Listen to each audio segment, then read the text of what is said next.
धन धन सतगुरु तेरा ही आसरा। आप देख रहे हैं फेथ वर्सेस वर्डिक्ट। मैं डॉक्टर मोहित इंसान, परम पूजनीय संत डॉक्टर गुरमीत राम रहीम सिंह जी इंसान के अनुयायी, उनकी सोच व सच्चाई इस प्रोग्राम के माध्यम से आप देखते, जानते, समझते हैं। तो आज के इस लाइव सेशन में आपका बहुत बहुत स्वागत है जी। धन धन सतगुरु तेरा ही आसरा। 5 अक्टूबर फ़िलहाल इस बार दशहरे का त्यौहार इस दिन पे आया है, और ये त्यौहार क्योंकि बुराई पे अच्छाई की जीत के तौर पे मनाया जाता है, लेकिन 5 अक्टूबर डेरा सच्चा सौदा के इतिहास में अति पूजनीय बापू नंबरदार सरदार मग्गर सिंह जी की पुण्यतिथि के तौर पे याद किया जाता है। और इसीलिए इस तिथि पे ख़ास तौर पे भलाई कार्यों को मतलब ज़ोर शोर से किया जाता है, एक याद करते हुए पूजनीय बापू जी को। खूनदान कैंप ही क्यों लगाया जाता है इस पे ज़्यादा, तो उसके पीछे भी एक वजह है भी खूनदान कैंप ही क्यों लगाया जाता है इसमें, तो इसकी जानकारी भी आपको देंगे। इसके अलावा आज इस बार क्या कुछ नया हुआ ये भी बताएंगे, और जो हमने 5 अक्टूबर से एक मुहिम चलाई है तो उसके बारे में भी जानकारी देंगे। तो आप अंत तक बने रहिएगा। तो शुरुआत करते हैं कि जो पूजनीय बापू नंबरदार सरदार मग्गर सिंह जी तो श्री गुरसर मोडिया गांव के थे। इनके बारे में जानकारी आपको पता हो भी, जो हजूर महाराज जी के दादाजी थे, हजूर महाराज जी के दादाजी थे, वो 7 भाई थे। और 7 भाई में से मतलब 2 भाई ऐसे थे जिनके एक के यहाँ कोई औलाद नहीं थी, तो एक के यहाँ सिर्फ लड़कियाँ थी।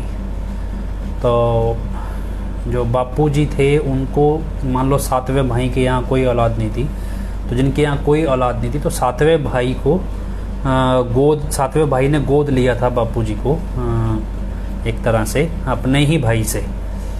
और उसके बाद आगे हजूर पिताजी थे, तो दुनियावी तौर पे माने तो हजूर पिताजी के जो दादाजी थे वो 7 भाई थे, और 7 भाइयों को 6-6 मुरब्बे ज़मीन आती थी। तो 6 या 7 मुरब्बे शायद पर हेड ज़मीन आती थी। तो पूजने बापू जी जिन बायोलॉजिकल सन मतलब कह सकते हैं जिनके बेटे थे, तो उनसे भी उनको ज़मीन में हिस्सा आता था कानूनन तौर पे, और जिन्होंने गोद लिया था उनको भी हिस्सा उनकी तो पूरी ज़मीन, उनके हिस्से की तो पूरी ज़मीन आती थी।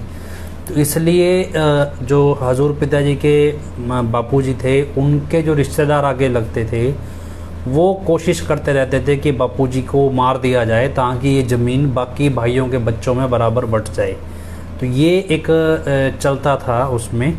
और हर बार जो बापूजी ने जब नाम भी नहीं लिया था, तो कहते हैं भी बापूजी के सामने जब बापूजी किसी रास्ते से जा रहे होते और उस रास्ते में वो दाग लगाए बैठे होते कि बापूजी को मार देंगे, तो कहते हैं भी वहाँ कोई बाबा प्रकट होते और वो बापूजी को बोल देते इस रास्ते से नहीं जाना, दूसरे रास्ते से जाना है।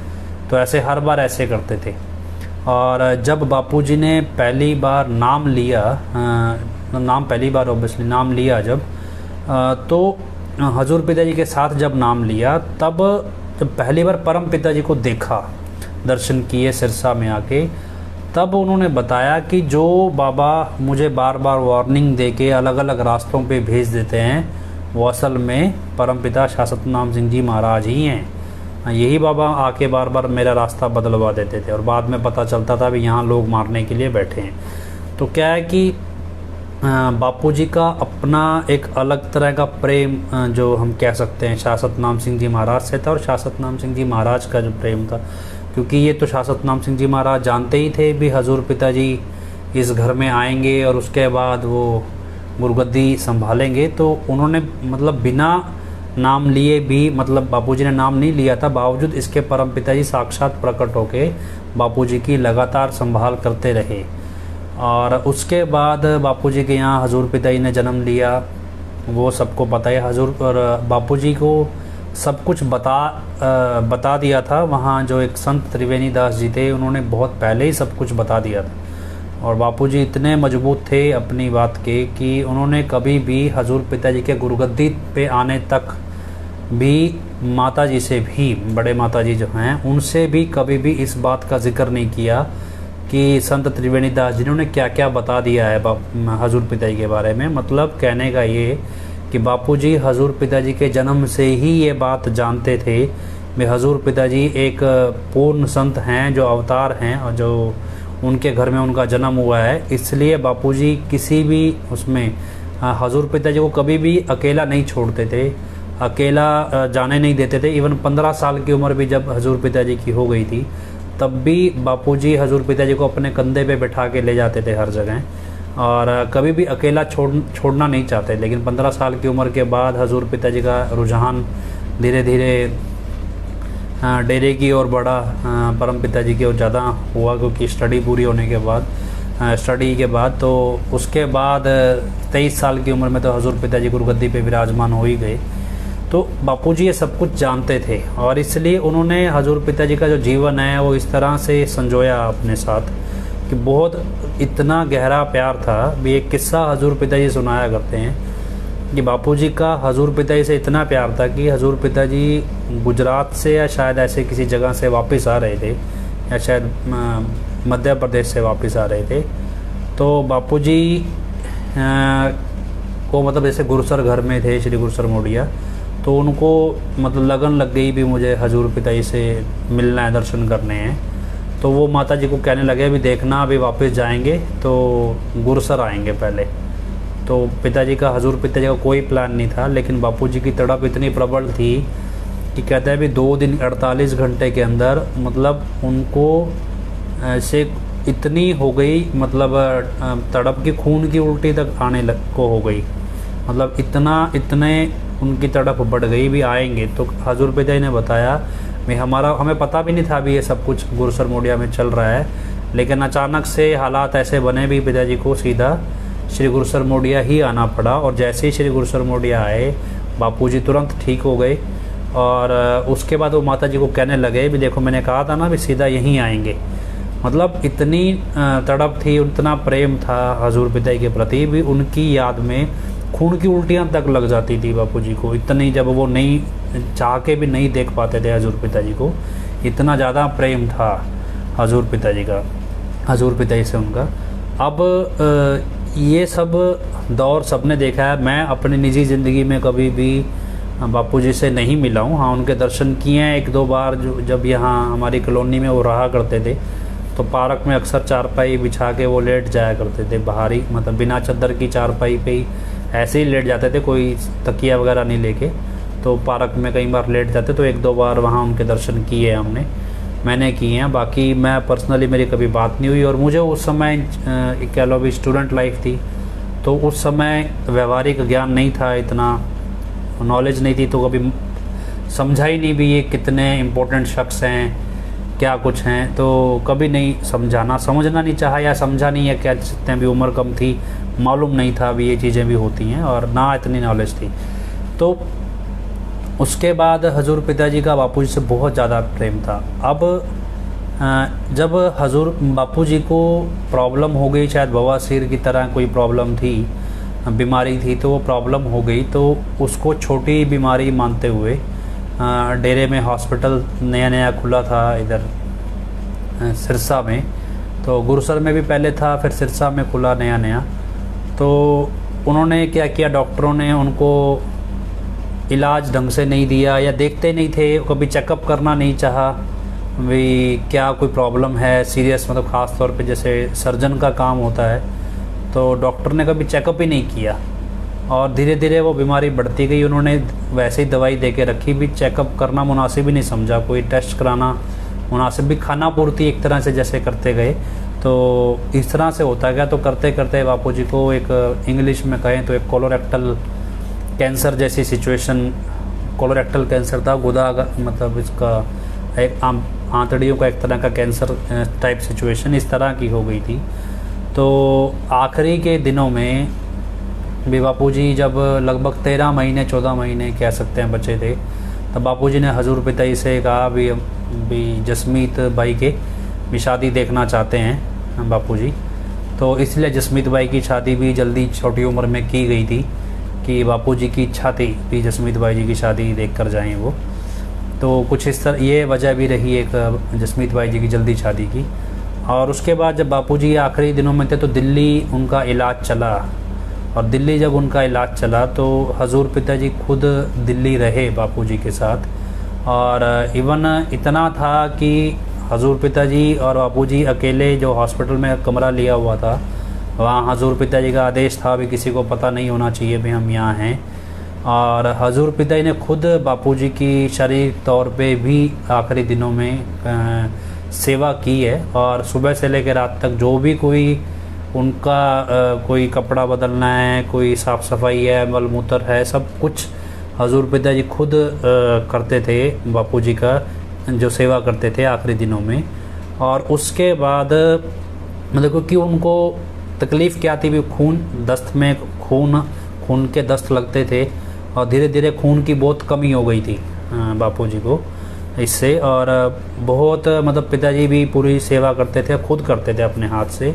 और ये देख देख के बापूजी आंसू बहाते थे कि मैं ना करें हजूर पिताजी, क्योंकि वो जानते थे हजूर पिताजी क्या शख्सियत हैं, और वो हमेशा रोते थे इसी बात से भी ऐसा ना करना पड़े हजूर पिताजी को। और ये इतना प्रेम था हजूर पिताजी का बापूजी से। और उसके बाद जब बापूजी ने चोला छोड़ा तो हजूर पिताजी तब बाई जी की जो नई कोठी है शासतनाम जी धाम में, पहली कोठी है, अब बाद में दूसरी फिर बन गई थी, तो पहली कोठी है वो बन चुकी थी। तो वहाँ पे अंतिम दर्शन करवाए गए थे बापूजी के साथ संगत को, और हजूर पिताजी खुद बैठे थे वहाँ पे साथ में। सारी संगत को, जो भी संगत आती थी उनको दर्शन करवाए गए। उसके बाद बापूजी का जो पार्थिव शरीर था वो श्री गुरुसर मोडिया ले जाया गया, और वो एक कटिंग न्यूज़ की वायरल हो भी रही है सोशल मीडिया पे भी, क्या वो एक ट्रक के ऊपर कैसे हजूर पिताजी भी खड़े हैं, बाकी परिवार भी खड़ा है। तो उसके बाद बापूजी की याद में हर साल खूनदान कैंप लगाया जाता है।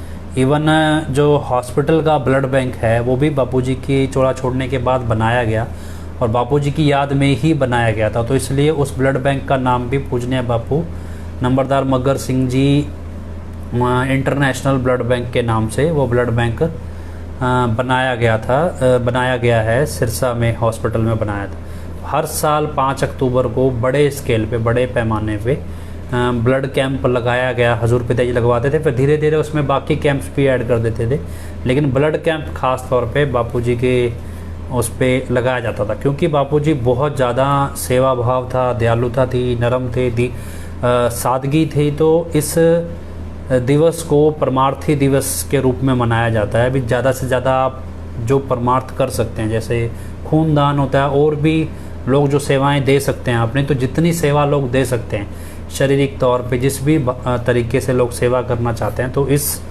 दिन को डेरा सच्चा सौदा के इतिहास में परमार्थी दिवस के तौर पे मनाया जाता है। और एक तरह से भी लोग ज़्यादा से ज़्यादा अपनी इच्छा से जो भी खूनदान करते हैं और मेडिकल कैंप्स में सेवाएं देते हैं, और भी बहुत तरह की सेवाएं इस दिन चलती रही हैं। और गेम्स लगते हैं, जैसे गेम्स भी, स्पोर्ट्स भी करवाते थे पिताजी एक जब पिताजी 2017 से पहले, तो ये सब चलता था।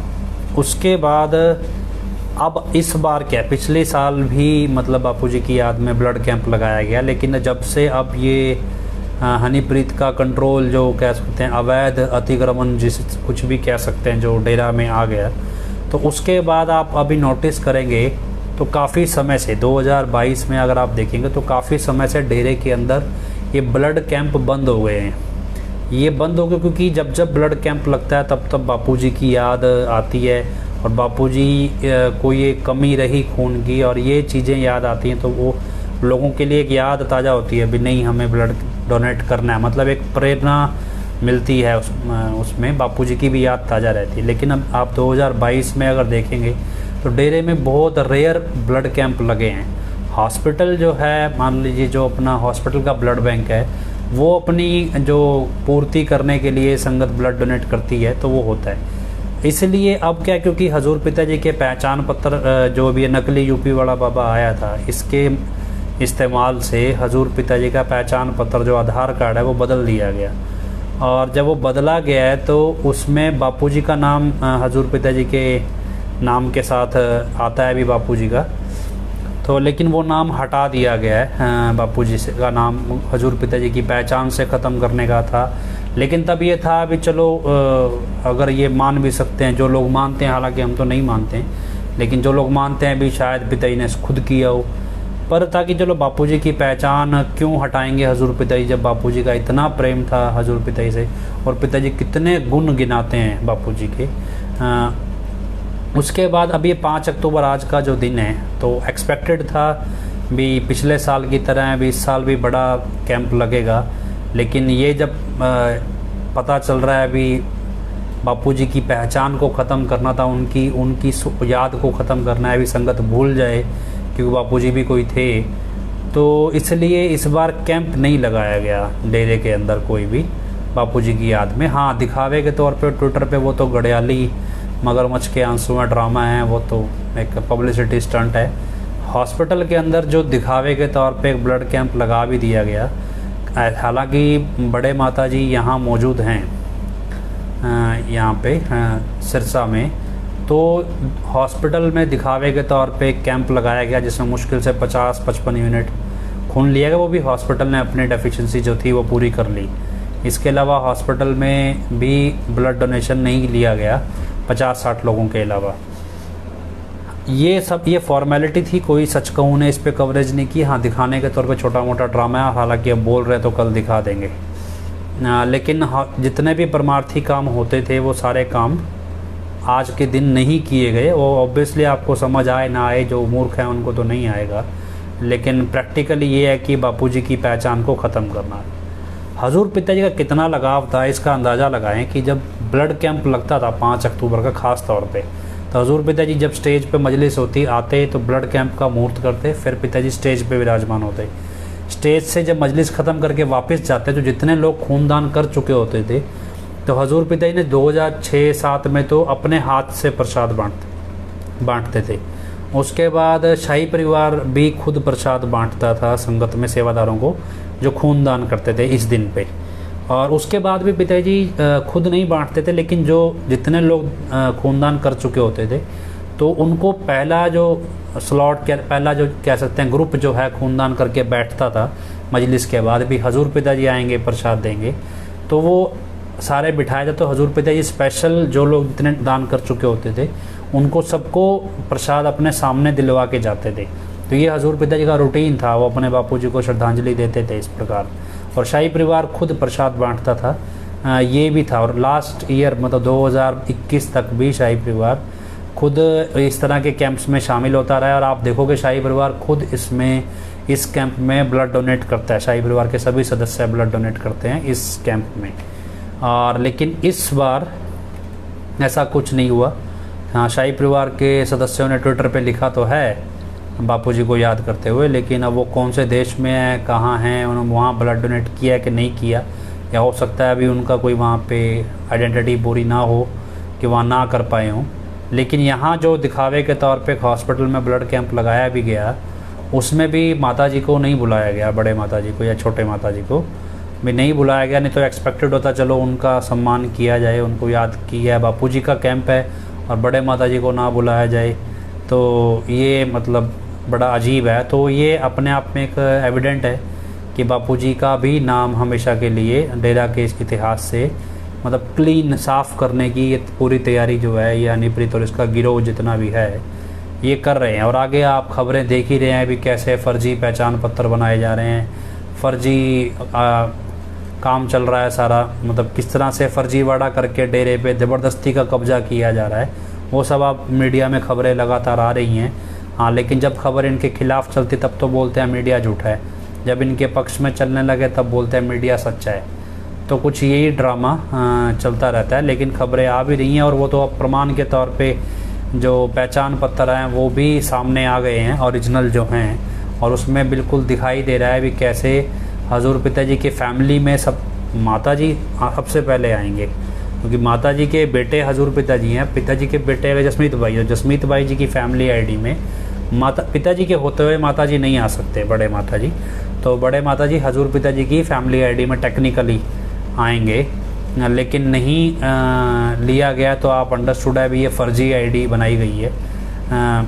हजूर पिताजी की फैमिली आईडी, लेकिन मीडिया वाले तो और तरीके से दिखाते हैं। सेकंड क्या है कि अब आगे ये जो आपको समझ आ रहा है, ये तो हजूर बापूजी के एक किस्सा सुनाते हैं आपको। बापूजी के 2 किस्से सुनाते हैं, एक हजूर पिताजी ने सुनाया, एक मेरे को आज किसी और ने भी बताया।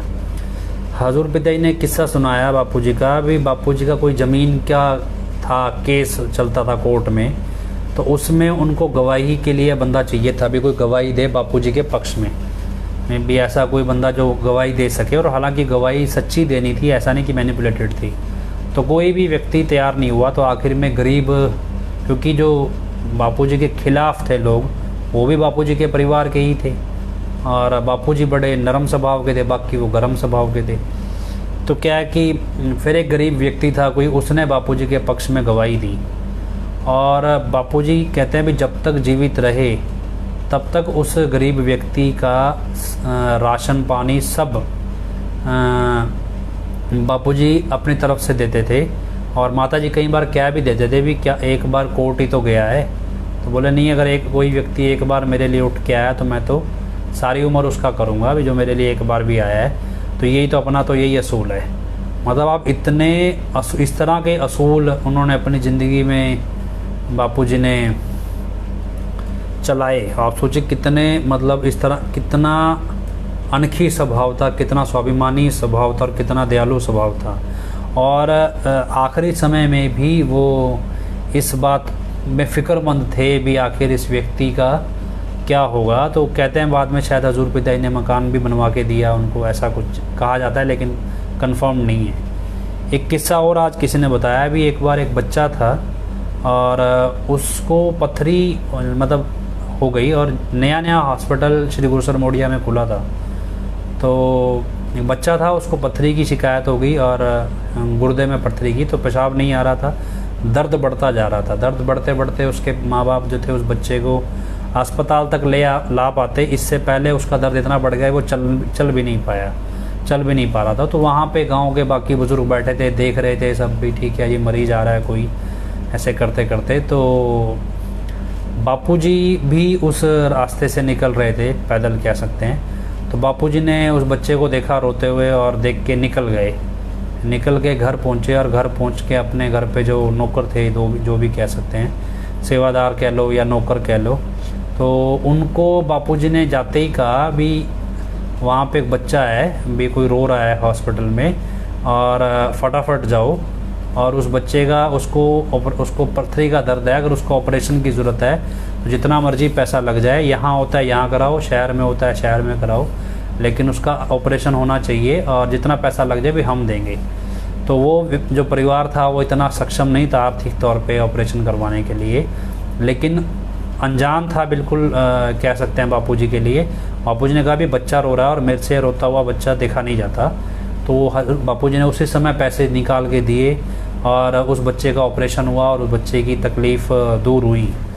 मतलब आप सोचिए, एक अनजान रोते हुए व्यक्ति के लिए भी उनके अंदर इतना दर्द था, और फटाफट वहाँ से उस बच्चे को देख के घर आए वो, और आते साथ जल्दी में फटाफट पैसे निकाल के अपने नौकरों को दिए भी, जाके उसका इलाज करवा के आओ, बच्चे रोते हुए अच्छे नहीं लगते।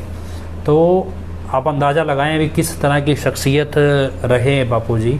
और एक पिताजी किस्सा सुनाया करते भी, कोई मिलने गया मंत्री बापूजी से, और वो मंत्री मिलने गया, और वो बापूजी बाहर चारपाई पे ऐसे बिना चादर बिछाए, ऐसे हाथ नीचे जैसे रख के, बाजू कोई तकिया बना लेते हैं, ऐसे रख के लेटे हुए थे।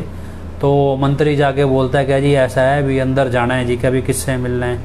तो वो कहते भी संत जी के फादर साहब से मिलना है भी, अंदर जाना है। तो फिर आसपास कोई सेवादार खड़ा होगा, उसने बोला कि जिनको यही तो हैं। तो कहते वो मंत्री हैरान रह गया भी, इतनी बड़ी शख्सियत हैं हजूर पिताजी, और उनके फादर इतने मतलब सिंपल रहने वाले, इतनी सादगी में रहने वाले शख्स हैं। तो ये देख के बहुत ताज्जुब था। तो पिताजी का आप जो ट्वीट है हमने सुबह आपको उस पर डाला है फेसबुक पे, तो उसे आप पढ़िए। उसमें पिताजी ने लिखा है भी, दयालुता के सादगी के पुंज थे बापू नंबरदार मग्गर सिंह जी। तो आप अंदाज़ा लगाओ कितना, मतलब हजूर पिताजी जब कह रहे हैं तो सोचो कितने गुण होंगे उनमें। और आज उनके गुणों को छोड़ो, उनको ही, उनका नाम ही सब ख़त्म करने पे तुली है हनीप्रीत, और दिखावे के तौर पे एक ट्वीट फॉर्मेलिटी के लिए कर दिया है, और कैंप लगाना बंद कर दिया उनको। नहीं तो कितने आप सोचिए, हज़ारों लोग खूनदान करते, वो भी सेवा कमाते, वो खून जिनको चढ़ता वो भी उनकी भी कितनों की जान बचती। तो ये एक तरह से इतना बड़ा भलाई कार्य हो जाता है ये, और भी कितने लोगों की जान बचती है सब कुछ, लेकिन सब कुछ बंद करा देना भी नहीं, एक फॉर्मेलिटी के लिए 40-50 मिनट, वो भी ब्लड बैंक ने अपने लिए रखना है बस। तो ये सारी चीज़ें हो रही हैं, क्या आप इसमें कर सकते हैं क्या नहीं कर सकते हैं मालूम नहीं। तो खैर हमने आज इस संयोग से, आज दशहरा भी है और बुराई पर अच्छाई की जीत भी है, और संयोग से परमार्थी दिवस भी है। तो आज के दिन हमने एक मुहिम शुरू की है, और पहले आपको इसके बारे में बता दिया कि हजूर पिताजी क्या चाहते हैं। हजूर पिताजी ने एक 17 अगस्त की मीटिंग में वचन किए थे भी हमारे बच्चे बता देंगे भी हम क्या चाहते हैं। तो आज हमने इस चीज़ पर डिस्कशन की है, जो भी साथ संगत आई थी, और डिस्कशन करने के बाद जो निष्कर्ष निकला है उस निष्कर्ष के हिसाब से हम आगे बढ़ रहे हैं। तो बहुत सारी जानकारियाँ भी इकट्ठी होती हैं जब मिलते हैं लोग कुछ। तो इस तरह से साथ संगत आज आई भी है, और पहले आपको लाइव में बताया भी है भी इसमें जो लोग आना चाहें तो 5 तारीख से 11 तारीख के बीच में तो आप आ सकते हैं, और कोई भी दिन आपको सूटेबल लगे, इसलिए हफ्ते का हर एक दिन इसमें आ जाएगा। और इसमें आपको अपनी एक पासपोर्ट साइज फ़ोटो और एक कोई भी सरकारी जो फ़ोटो आईडी प्रूफ है, आधार कार्ड है, पैन कार्ड है, या ड्राइविंग लाइसेंस है, या वोटर कार्ड है, तो उसकी आपको फ़ोटोस्टेट कॉपी लानी होगी साथ में, और आप आ सकते हैं। आज क्या हुआ भी, कुछ लोग कहीं अपने घर से बुज़ुर्गों को ले आए जो उतना चल फिर नहीं सकते थे, तो आप ऐसे किसी बुज़ुर्ग को ना लाएं, क्योंकि जहां हम मीटिंग रखते हैं ये वो थोड़ी ऊंची जगह है, उनको तकलीफ़ होगी चढ़ने में। तो आप अपने पारिवारिक सदस्य को सब, कई बार ऐसा भी होता है भी पूरा परिवार नहीं आ सकता, घर पे किसी का रहना ज़रूरी है, तो आप अपने परिवार से जो भी आ रहे हैं, और अगर आपके परिवार के लोग सहमत हैं इस मुहिम में पार्टिसिपेट करने के लिए, लेकिन मजबूरी है भी सारे एक साथ नहीं आ सकते, तो आप आ सकते हैं। उनकी तरफ से आप फ़ोटो ले आएँ उनका, और उनका आईडी प्रूफ भी ले आएँ, तो वो हम रिकॉर्ड पे ले सकते हैं। लेकिन पारिवारिक सदस्य हों, थर्ड पर्सन का ना लेके आएँ, अपना भाई, मतलब एक तरह से भाई बहन हो गए, बेटा बेटी हो गए, माँ बाप हो गए, उनका आप ला सकते हैं, लेकिन इसके अलावा थर्ड पार्टी का नहीं, उनका नहीं लेंगे। तो ये आप ध्यान रखें, आप बुज़ुर्गों को ना लेकर आएँ जो थोड़ा चलने फिरने में असमर्थ हो, क्योंकि ऊंची जगह है, उनको चढ़ना मुश्किल होता है। आज ऐसा हुआ तो दिक्कत लगती है, तो आप ऐसा ना करें जो आ रहे हैं। हाँ, उनकी तरफ से आईडी आप ले आएँ। तो आज भी काफ़ी लोग अलग अलग जगहों से आए थे, राजस्थान से थे, हरियाणा से भी आए, पंजाब से भी आए, काफ़ी जगहों से आए थे लोग, और हरियाणा में भी दूर दूर से भी आए लोग। तो अभी दिन है हमारे पास 6, 7, 8, 9, 10, 11, लगभग 6 दिन हमारे पास अवेलेबल हैं। तो आप जब भी आना चाहें तो सुबह 9 बजे से लेकर शाम को 5 बजे के बीच में जब भी आप आना चाहें आ सकते हैं। आपका काम सिर्फ इतना 15-10 मिनट का मुश्किल से काम है, फिर भी आप बातचीत कोई करना चाहें, डिस्कशन में इन्वॉल्व होना चाहें, तो आप बेशक सारा दिन बैठिए, ऐसा कोई प्रॉब्लम नहीं है। लेकिन अगर आपको समय की सीमा है तो 10 मिनट मुश्किल से लगते हैं इस काम में। तो ये आप करना चाहें तो जब भी करें, लेकिन आपको फिज़िकली आना पड़ेगा। आपके घर पे कोई कागज़ लेकर नहीं आएगा, ये ध्यान रखेंगे भी। आपके घर पे कोई नहीं आएगा भी कागज़ लेकर भी, जैसे पहले हम कई बार घर पे भेज देते थे या ब्लॉक में, वैसा नहीं, आपको फिज़िकली आना पड़ेगा। आपका प्रूफ रखा जाएगा आने का, आपका वीडियो फुटेज भी रखा जाएगा, और ज़रूरत पड़ने पे उसको पब्लिकली भी किया जा सकता है भी आप आए हैं, आपका फ़ोटो प्रूफ भी रखा जाएगा, वीडियो भी रखा जाएगा, और ज़रूरत पड़ने पे अगर उसको पब्लिक के सामने, मतलब दुनियावी तौर पे किसी को दिखाना होगा तो दिखाया जा सकता है। वो ऐसा नहीं है कि कोई भी चीज़ गोपनीय नहीं रखी जाएगी, ये आप ध्यान रखिए, सोच समझ के आइएगा। ऐसा ना हो कि आप आएँ बाद में सवाल पूछें तो उसका हमारे पास कोई जवाब नहीं है। तो भी आप आएँ तो ये सोच के आएँ भी आपकी पहचान को गुप्त नहीं रखा जाएगा। तो खैर ये बापू मगर सिंह जी के बारे में था। और दूसरा जो हम ये आज के दिन हमने जो शुरुआत की है, और ये हजूर पिताजी का ये वचन पूरा करेंगे हम साथ संगत मिलके, तो ये आप कर सकते हैं। एक और आखिरी में बताते हैं, उसके बाद बहन जी वीरपाल कौर जी को हम लाइन पर लेंगे। एक और आज एक बहन जी आए यहाँ पे और परम पिता शाश्वत नाम सिंह जी महाराज से उन्होंने नाम लिया हुआ था। उन्होंने कहा कि परम पिता जी ने एक बार ऐसे वचन फरमाए, कहते भी पहला वचन फरमाया भी डेरा सच्चा सौदा को कोई झुका नहीं सकता। दूसरा वचन फरमाया भी डेरा सच्चा सौदा कभी हार नहीं सकता। पहला कभी झुक नहीं सकता, कभी हार नहीं सकता। फिर तीसरा वचन फरमाया भी डेरा सच्चा सौदा को कोई हराएगा तो वो है डेरे की संगत। तीसरा वचन ये फरमाया। अब ये तो हमें बताए गए हैं क्योंकि हमने तो सुने नहीं है, लेकिन कोई बुज़ुर्ग माता जी आए थे, उन्होंने बताए आज कि परमपिता जी ने वचन फरमाए थे भी डेरा सच्चा सौदा कभी झुकेगा नहीं, डेरा सच्चा सौदा को कोई हरा नहीं सकता। डेरा को अगर कोई हराएगा तो वो डेरे की साथ संगत होगी। तो आज अगर जो हालात डेरे के हैं, इसके लिए सिर्फ़ और सिर्फ हमारा ये मानना है कि 1% सरकार जिम्मेदार है, लेकिन 99% साथ संगत जिम्मेदार है। तो क्योंकि साथ संगत समझना नहीं चाहती, आंख बंद कर लेना चाहती है, अपनी जिम्मेदारी से भागना चाहती है, अपना स्वार्थ सिद्ध करना चाहती है, सिर्फ उस स्वार्थ को परमार्थ का नाम देना चाहती है और उस स्वार्थ के जरिए अपना उल्लू सीधा करके उसे ही अपना काम निकालने के बाद जो उन्होंने धोखे से या स्वार्थ में निकाला है उसी को रहमत का बखान करके झूठी कहानियाँ सुना के खुद को भी तसल्ली देते हैं ज़बरदस्ती की और लोगों को भी इसमें गलत रास्ते पे मतलब ले आते हैं भी ये कह के भी यही मतलब एक तरह से सेवा है जी, यही उसका फल है। जबकि सेवा और रूहानियत ये सब इतनी आसानी से समझ आने वाली चीज़ें नहीं हैं। तो ये चीज़ें आप जितनी सीरियसली हो, जितना जल्दी हो समझें और इसमें आगे बढ़ें और इस तरह से बढ़ें कि हम इसे अंजाम तक पहुंचाएं। और जब साथ संगत कहीं भी इकट्ठी होती है आपस में एक मकसद के लिए, वो आप पिताजी बोलते हैं भी अगर एक मकसद के लिए जब आप इकट्ठा होते हैं एक जैसी सोच के साथ, 1 और 1 11 होते हैं, 1 और 1 और 1 111 होते हैं। तो ये हजूर पिताजी के ही वचन हैं भी एक मकसद एक सोच के साथ 1 और 1 11, 1 और 1 और 1 111। तो आप अंदाज़ा लगाएं भी हम कितने लोग जुड़ेंगे इसमें और कितने एक लगते चले जाएंगे। तो ज़रूर इसको अंजाम तक पहुंचाएंगे और हमें विश्वास है कि ये ज़रूर पहुंचेगा एक दिन। तो आप कोई भी इसमें भाग लेना चाहें, किसी भी तरह लेना चाहें, आपको खुद आना पड़ेगा, कोई भी डॉक्यूमेंट आपको भेजा नहीं जाएगा, ये ध्यान रखिएगा।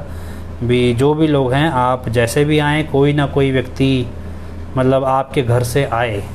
ऐसा नहीं कहते हम भी आप पूरा परिवार आएँ, क्योंकि आज कुछ परिवार पूरे के पूरे आए थे बच्चों समेत। तो आप घर से कोई अगर एक सदस्य भी आए तो एक जेन्युइन लगना चाहिए भी आप उठ के आए हैं। ऐसा नहीं है भी ये लगे भी नहीं जी भी फॉर्मेलिटी सी हो रही है, वो नहीं है। भी कल को जी हम भी कोई हमारी तरफ से वैसे आ जाएगा जी, ऐसा नहीं होगा। तो आपको जेन्युइन तौर पे उठ के आना पड़ेगा। तो बहन वीरपाल कौर हमारे साथ लाइन पे हैं, फिर आखिरी में हम अरदास बोलेंगे उसके बाद। तो बहन वीरपाल कौर जी को सुनेंगे जी। हाँ जी, बोलो जी।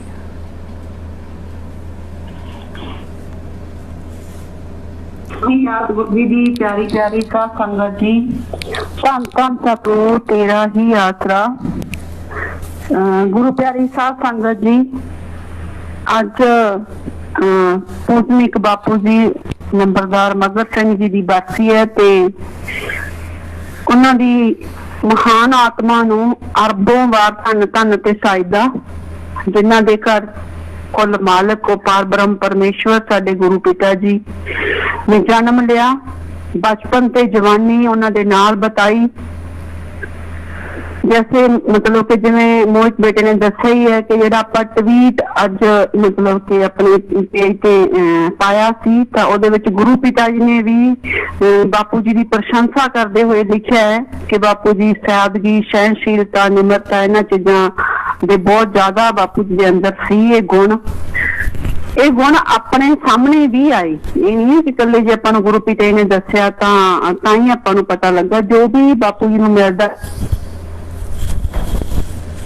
ਦੀ ਨਿਮਰਤਾ ਸੀ ਜਾਂ ਉਹਨਾਂ ਦੀ ਸਾਦਗੀ ਸੀ, ਉਹ ਪਹਿਲੀ ਦਿੱਖ ਦੇ ਵਿੱਚ ਹੀ ਪਤਾ ਚੱਲ ਜਾਂਦਾ ਸੀ। ਕਿਉਂਕਿ ਉਹਨਾਂ ਦਾ ਸੁਭਾਅ ਜਿਹੜਾ ਰਿਹਾ ਬਹੁਤ ਜ਼ਿਆਦਾ ਨਰਮ ਰਿਹਾ। ਗੁਰੂ ਪਿਤਾ ਜੀ ਹਮੇਸ਼ਾ ਹੀ ਬਾਪੂ ਜੀ ਦੀ ਬਰਸੀ ਸੀ ਜਿਹੜੀ 5 ਅਕਤੂਬਰ, ਉਹਨਾਂ ਨੂੰ ਬਹੁਤ ਹੀ ਮਤਲਬ ਕਿ ਸ਼ਬਦਾਂ ਨਾਲ ਮਨਾਉਂਦੇ ਸੀ।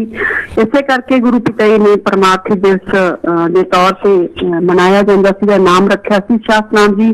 ਗ੍ਰੀਨਸ ਵੈਲਫੇਅਰ ਫੋਰਸ ਦਾ ਸ਼ਾਮ ਨੂੰ ਪ੍ਰੋਗਰਾਮ ਵੀ ਹੁੰਦਾ ਸੀ। ਸਾਰਾ ਕੁਝ ਜਿਹੜਾ ਸੀਗਾ ਗੁਰੂ ਪਿਤਾ ਜੀ ਆਪਣੀ ਰਹਿਨਮਾਈ ਦੇ ਵਿੱਚ ਹੀ ਕਰਦੇ ਸੀ। ਅੱਜ ਦੁਸ਼ਹਿਰਾ ਵੀ ਹੈ ਜੋ ਬੁਰਾਈ ਤੋਂ ਅੱਛਾਈ ਦਾ ਪ੍ਰਤੀਕ ਹੈ। ਅੱਛਾਈ ਦੀ ਜਿੱਤ ਹੋਈ ਹੈ ਇਸ ਦਿਨ। ਸ਼੍ਰੀ ਰਾਮ ਚੰਦਰ ਜੀ ਜੋ ਬੁਰਾਈ ਨੂੰ ਖਤਮ ਕਰਕੇ, ਝੂਠ ਨੂੰ ਖਤਮ ਕਰਕੇ ਵਾਪਸ ਆਏ, ਮਤਲਬ ਕਿਸ ਦਿਨ ਖਤਮ ਕੀਤਾ, ਦੀਵਾਲੀ ਵਾਲੇ ਦਿਨ ਉਹ ਵਾਪਸ ਆਏ ਸੀ।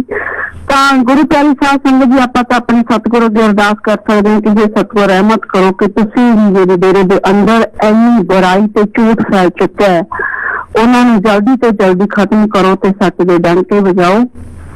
ਪਰ ਜੋ ਕੁਝ ਅੱਜ ਦੇਖਿਆ, ਜੋ ਹੁਣ ਦਿਨੋਂ ਦਿਨ ਡੇ ਬਾਏ ਡੇ ਆਪਾਂ ਦੇਖਦੇ ਹਾਂ ਵੀ ਡੇਰੇ ਦਾ ਜਿਹੜਾ ਮਾਹੌਲ ਹੈ ਉਹ ਕਿਸ ਤਰ੍ਹਾਂ ਦਾ ਹਰ ਰੋਜ਼ ਬਦਲ ਰਿਹਾ, ਖਰਾਬ ਹੋ ਰਿਹਾ ਹੈ, ਮਤਲਬ ਕੁਛ ਵੀ ਕਹਿ ਸਕਦੇ ਹਾਂ ਆਪਾਂ।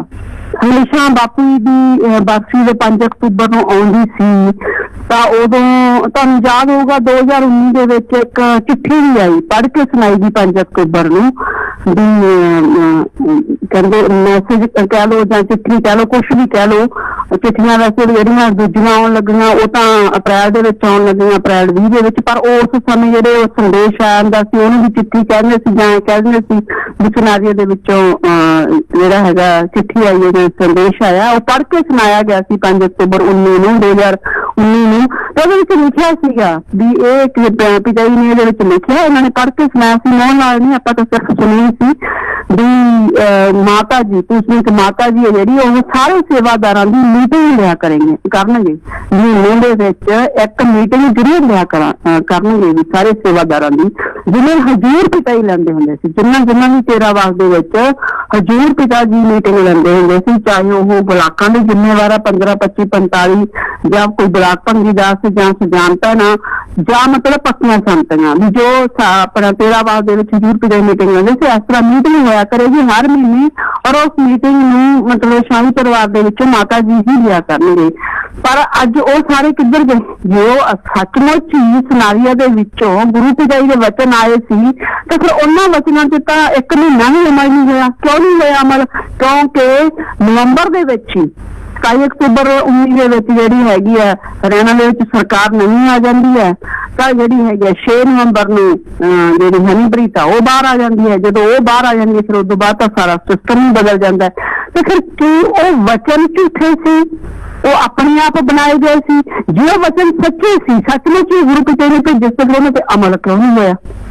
ਜੇ ਦੂਜਿਆਂ ਨੂੰ ਅੱਜ ਸਿੱਖਿਆ ਦਿੰਦੇ ਆ ਵੀ ਗੁਰੂ ਪਿਤਾ ਦੇ ਵਚਨਾਂ ਤੇ ਅਮਲ ਕਰਨਾ ਚਾਹੀਦਾ, ਜਾ ਕੇ 45 ਮੈਂਬਰ ਵੀ ਤੇ ਹੋਰ ਜ਼ਿੰਮੇਵਾਰ ਵੀ, ਤੇ ਫਿਰ ਉਹਨਾਂ ਵਚਨਾਂ ਤੇ ਕਿਉਂ ਨਹੀਂ ਅਮਲ ਹੋਇਆ? ਇੱਕ ਵੀ ਸਿੰਗਲ ਵੀ ਮੀਟਿੰਗ ਨਹੀਂ ਹੋਈ। ਮਤਲਬ ਮਾਤਾ ਜੀ ਨੇ ਕੀਤੀ ਹੋਵੇ ਸੇਵਾਦਾਰਾਂ ਦੀ ਮੀਟਿੰਗ। ਕਿੱਥੇ ਤਾਂ ਇੰਨਾ ਹੁੰਦਾ ਸੀ ਕਿ ਉੱਥੇ ਮਿਸ਼ਨਰੀਆਂ ਚ ਚਿੱਠੀ ਵੀ ਆਉਂਦੀ ਸੀ 5 ਅਕਤੂਬਰ ਨੂੰ, ਪੜ੍ਹੀ ਵੀ ਜਾਂਦੀ ਸੀ ਤੇ ਦੱਸਿਆ ਵੀ ਜਾਂਦਾ ਸੀਗਾ ਵੀ ਆਹ ਮੈਸੇਜ ਆਇਆ, ਤੇ ਕੈਂਪ ਵੀ ਲੱਗਦਾ ਸੀ। ਸਾਰਾ ਇਕੱਲਾ ਬਲੱਡ ਕੈਂਪ ਹੀ ਨਹੀਂ ਲੱਗਦਾ ਸੀ, ਬਾਕੀ ਹੋਰ ਵੀ ਸਾਰੇ ਤਰ੍ਹਾਂ ਦੇ, ਹਰ ਤਰ੍ਹਾਂ ਦੀ ਬਿਮਾਰੀਆਂ ਦੇ ਕੈਂਪ ਲੱਗਦੇ ਸੀ। ਤੇ ਅੱਜ ਫਿਰ ਜੇ ਡੇਰੇ ਦੇ ਵਿੱਚ ਭੰਗੜੇ ਪਾਏ ਜਾ ਸਕਦੇ ਆ, ਜਾਗੋ ਕੱਢੀਆਂ ਜਾ ਸਕਦੀਆਂ, ਵੱਡੇ ਵੱਡੇ ਭੰਡਾਰੇ ਮਨਾਏ ਜਾ ਸਕਦੇ, ਡੀਜੇ ਲਾ ਕੇ ਨੱਚਿਆ ਜਾ ਸਕਦਾ ਹੈ, ਇੰਨੀ ਡੈਕੋਰੇਸ਼ਨ ਹੋ ਸਕਦੀ ਹੈ, ਕਿ ਫਿਰ ਪਰਮਾਰਥੀ ਦਿਵਸ ਨਹੀਂ ਮਨਾਇਆ ਜਾ ਸਕਦਾ? ਪਰਮਾਰਥੀ ਦਿਵਸ ਦੇ ਵਿੱਚ ਤਾਂ ਕਿਸੇ ਦੀ ਭਲਾਈ ਕਰਨੀ ਹੈ। ਸੰਗਤ ਕਦੇ ਇਹ ਸਵਾਲ ਕਿਉਂ ਨਹੀਂ ਕਰਦੀ?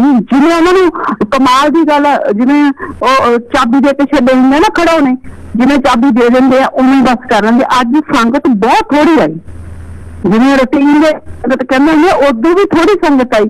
ਕਿਉਂ? ਕਿਉਂਕਿ ਮੈਸੇਜ ਤਾਂ ਲੱਗੇ ਨਹੀਂ ਸੰਗਤ ਨੂੰ, ਤੇ ਸੰਗਤ ਨੂੰ ਮੈਸੇਜ ਨਹੀਂ ਲੱਗੇ, ਸੰਗਤ ਆਈ ਨਹੀਂ। ਗੁਰੂ ਪਿਆਰੀ ਸਾਧ ਸੰਗਤ ਜੀ ਇੱਕ ਵਾਰ 2014 ਦੇ ਵਿੱਚ 23 ਸਤੰਬਰ ਦਾ ਜਿਹੜਾ ਭੰਡਾਰਾ ਸੀ ਗੁਰਗੱਦੀ ਦਿਵਸ ਦਾ ਹਜ਼ੂਰ ਪਿਤਾ ਜੀ ਨੇ ਪਾਲਮਪੁਰ ਡੇਰੇ ਦੇ ਵਿੱਚ ਮਨਾਇਆ ਸੀ। ਤਾਂ ਗੁਰੂ ਪਿਤਾ ਜੀ ਉਦੋਂ ਉਸ ਟਾਈਮ ਉੱਥੇ ਸੀ, ਸ਼ਾਇਦ ਫਿਲਮ ਦੀ ਸ਼ੂਟਿੰਗ ਚੱਲਦੀ ਹੋਣੀ ਹੈ, ਪਿਤਾ ਜੀ ਉਦੋਂ ਉੱਥੇ ਸੀ। ਤਾਂ ਪਿਤਾ ਜੀ ਉੱਥੋਂ ਵਾਪਸ ਆਏ 4 ਅਕਤੂਬਰ ਨੂੰ। 4 ਅਕਤੂਬਰ ਨੂੰ ਜਦੋਂ ਗੁਰੂ ਪਿਤਾ ਜੀ ਵਾਪਸ ਆਏ, ਸ਼ਾਮ ਨੂੰ ਮਜਲਿਸ ਹੋਈ, ਪਿਤਾ ਨੇ ਦੇਖਿਆ ਡੇਰੇ ਦੇ ਵਿੱਚ ਪਰਮਾਰਥੀ ਦਿਵਸ ਨੂੰ ਲੈ ਕੇ ਕੋਈ ਵੀ ਤਿਆਰੀ ਨਹੀਂ ਸੀ। ਹਾਲਾਂਕਿ ਗੁਰੂ ਪਿਤਾ ਜੀ ਨੇ ਕਿਹਾ ਹੋਇਆ ਸੀ 5 ਅਕਤੂਬਰ ਨੂੰ ਹਰ ਸਾਲ ਪਰਮਾਰਥੀ ਦਿਵਸ ਮਨਾਇਆ ਜਾਇਆ ਕਰੂਗਾ, ਫਿਰ ਵੀ ਇਹਨਾਂ ਨੇ ਕੋਈ ਤਿਆਰੀ ਨਹੀਂ ਕੀਤੀ। ਤੇ ਪਿਤਾ ਜੀ 4 ਅਕਤੂਬਰ ਦੀ ਮਜਲਿਸ ਤੇ ਇੰਨੇ ਜ਼ਿਆਦਾ ਗੁੱਸੇ ਹੋਏ, ਇੰਨੇ ਜ਼ਿਆਦਾ ਸਾਹਮਣੇ ਸਭ ਦੇ ਗੁੱਸੇ ਹੋਏ ਤੇ ਉਦੋਂ ਫਿਰ ਇੱਕ ਚਹਿਲ ਖੜਾ ਸੀ, ਦਿਲਾਵਰ ਖੜਾ ਸੀ, ਇਹ ਖੜੇ ਸੀ ਸਾਰੇ ਯੂਥ ਵਾਲੇ ਮੁੰਡੇ, ਤੇ ਪਿਤਾ ਜੀ ਨੇ ਇਹਨਾਂ ਵੱਲ ਇਸ਼ਾਰਾ ਕਰਕੇ ਕਿਹਾ, ਕਹਿੰਦੇ ਭਾਈ ਇਹਨਾਂ ਤੋਂ ਤਾਂ ਹੁਣ ਸਾਨੂੰ ਕੋਈ ਉਮੀਦ ਨਹੀਂ ਹੈਗੀ ਬਿਆੜੋਂ ਵਾਲਿਆਂ ਤੋਂ, ਤਾਂ ਵੀ ਅੱਜ ਤੋਂ ਬਾਅਦ ਅਸੀਂ ਤੁਹਾਨੂੰ ਡਿਊਟੀ ਦਿੰਦੇ ਵੀ ਤੁਸੀਂ ਇਹ ਡਿਊਟੀ ਸੰਭੋ, ਵੀ ਤੁਸੀਂ ਜਿਹੜਾ ਹੈਗਾ ਵੀ ਮਤਲਬ ਕਿ ਪਰਮਾਰਥੀ ਦਿਵਸ ਦਾ ਜਿਹੜਾ ਸਾਰਾ ਬੰਦੋਬਸਤ ਆ ਉਹ ਤੁਸੀਂ ਕਰਨਾ ਹੈ। ਪਰ ਹੁਣ ਦੇਖ ਲਓ ਇਹ ਵੀ ਕਿੱਧਰ ਗਏ, ਉਹ ਯੂਥ ਵਾਲੇ ਵੀ ਕਿੱਧਰ ਗਏ। ਤਾਂ ਗੁਰੂ ਪਿਆਰੀ ਸਾਧ ਸੰਗਤ ਜੀ, ਜਿਹੜਾ ਇਹ ਦੁਨੀਆ ਦੇ ਵਿੱਚ ਇੱਕ ਬਹੁਤ ਵੱਡਾ ਭਰਮ ਭੁਲੇਖਾ ਪਾਇਆ ਗਿਆ ਨਾ ਵੀ ਗੁਰੂ ਪਿਤਾ ਜੀ ਦੇ ਹੁਕਮ ਤੋਂ ਬਿਨਾਂ ਪੱਤਾ ਵੀ ਨਹੀਂ ਹਿਲਦਾ, ਤਾਂ ਇਹ ਸਾਰੇ ਭਰਮ ਭੁਲੇਖੇ ਹੈ। ਇਹ ਦੁਨੀਆ ਨੂੰ ਦਿਖਾਉਣ ਵਾਸਤੇ, ਦੁਨੀਆ ਨੂੰ ਦਿਖਾਉਣ ਵਾਸਤੇ ਇੱਕ ਭਰਮ ਭੁਲੇਖੇ ਆ, ਜਦੋਂ ਕਿ ਅਸਲ ਦੇ ਵਿੱਚ ਗੁਰੂ ਪਿਤਾ ਜੀ ਮਿਹਨਤਾਂ ਕਰਦੇ ਸੀ ਇਹਨਾਂ ਦੀਆਂ ਹਰ ਕੰਮ ਕਰਾਉਣ ਦੇ ਵਿੱਚ। ਇੱਕ ਕੰਮ ਵਾਸਤੇ ਗੁਰੂ ਪਿਤਾ ਜੀ ਨੂੰ 10-10 ਵਾਰ ਕਹਿਣਾ ਪੈਂਦਾ ਸੀ, ਫਿਰ ਕਿਤੇ ਜਾ ਕੇ ਉਹ ਕੰਮ ਹੁੰਦਾ ਸੀ। ਕਦੇ ਆਏ ਨਹੀਂ ਹੋਇਆ ਸੀ ਇਹਨਾਂ ਨੇ ਪਹਿਲੀ ਵਾਰ ਗੁਰੂ ਪਿਤਾ ਜੀ ਇਹਨਾਂ ਨੇ ਕੰਮ ਕਹਿ ਕੇ ਪਹਿਲੀ ਵਾਰ ਚ ਕਰ ਦੇਣ, ਕਦੇ ਨਹੀਂ ਹੋਇਆ ਸੀ। ਕਿੰਨੀ ਵਾਰੀ ਤਾਂ ਗੁਰੂ ਪਿਤਾ ਜੀ ਆਪਣੇ ਇਹ ਗੱਲਾਂ ਆਪਣੇ ਸਾਹਮਣੇ ਸਟੇਜ ਤੇ ਬੈਠ ਕੇ ਦੱਸਦੇ ਹੁੰਦੇ। ਅੱਜ ਜੋ ਕੁਛ ਮਤਲਬ ਹੁਣ ਹੋ ਰਿਹਾ ਹੈ ਵੀ ਕਮਾਲ ਹੈ ਵੀ ਇੰਨਾ ਵੀ ਕੀ ਹੋ ਸਕਦਾ ਹੈ। ਜੋ ਸਤਿਗੁਰ, ਤੁਸੀਂ ਜਿਹੜਾ ਅੱਜ ਆਪਾਂ ਟਵੀਟ ਸ਼ੇਅਰ ਕੀਤਾ 2016 ਦਾ ਹਜ਼ੂਰ ਪਿਤਾ ਦਾ ਲਿਖਿਆ ਹੋਇਆ, ਇੱਕ ਪੋਸਟਰ ਹੈ, ਪੋਸਟਰ ਤੇ ਮਤਲਬ ਕਿ ਪੁਸਤਕ ਬਾਪੂ ਜੀ ਦੀ ਫੋਟੋ ਪਰਮਾਰਥੀ ਦਿਵਸ ਲਿਖਿਆ ਹੋਇਆ, ਤਾਂ ਉੱਥੇ ਪਿਤਾ ਜੀ ਨੇ ਜਿਹੜੀ ਮਤਲਬ ਕਿ ਪੋਸਟਰ ਤੇ ਗੱਲਾਂ ਲਿਖੀਆਂ ਹੋਈਆਂ ਉਹ ਵੀ ਧਿਆਨ ਨਾਲ ਪੜ੍ਹਨ ਵਾਲੀਆਂ। ਉਹਦੇ ਵਿੱਚ ਕੀ ਲਿਖਿਆ ਹੋਇਆ कि हर किसी को अपनी माता पिता की याद में नेकी भलाई के कार्य करने चाहिए। माँ बच्चे को 9 महीने तक गर्भ में रखती है, पिता सारी जिंदगी अपने बच्चे की संभाल करता है। माँ बाप के साये में तो जमाने भर की दौलत छुपी होती है, इसलिए कभी भी अपनी माता पिता का अनादर ना करें। जो सच है कि माँ बाप का ऋण कभी चुकाया नहीं जा सकता, लेकिन निस्वार्थ भाव से दूसरों का भला करके उन्हें सच्ची श्रद्धांजलि अर्पित की जा सकती है।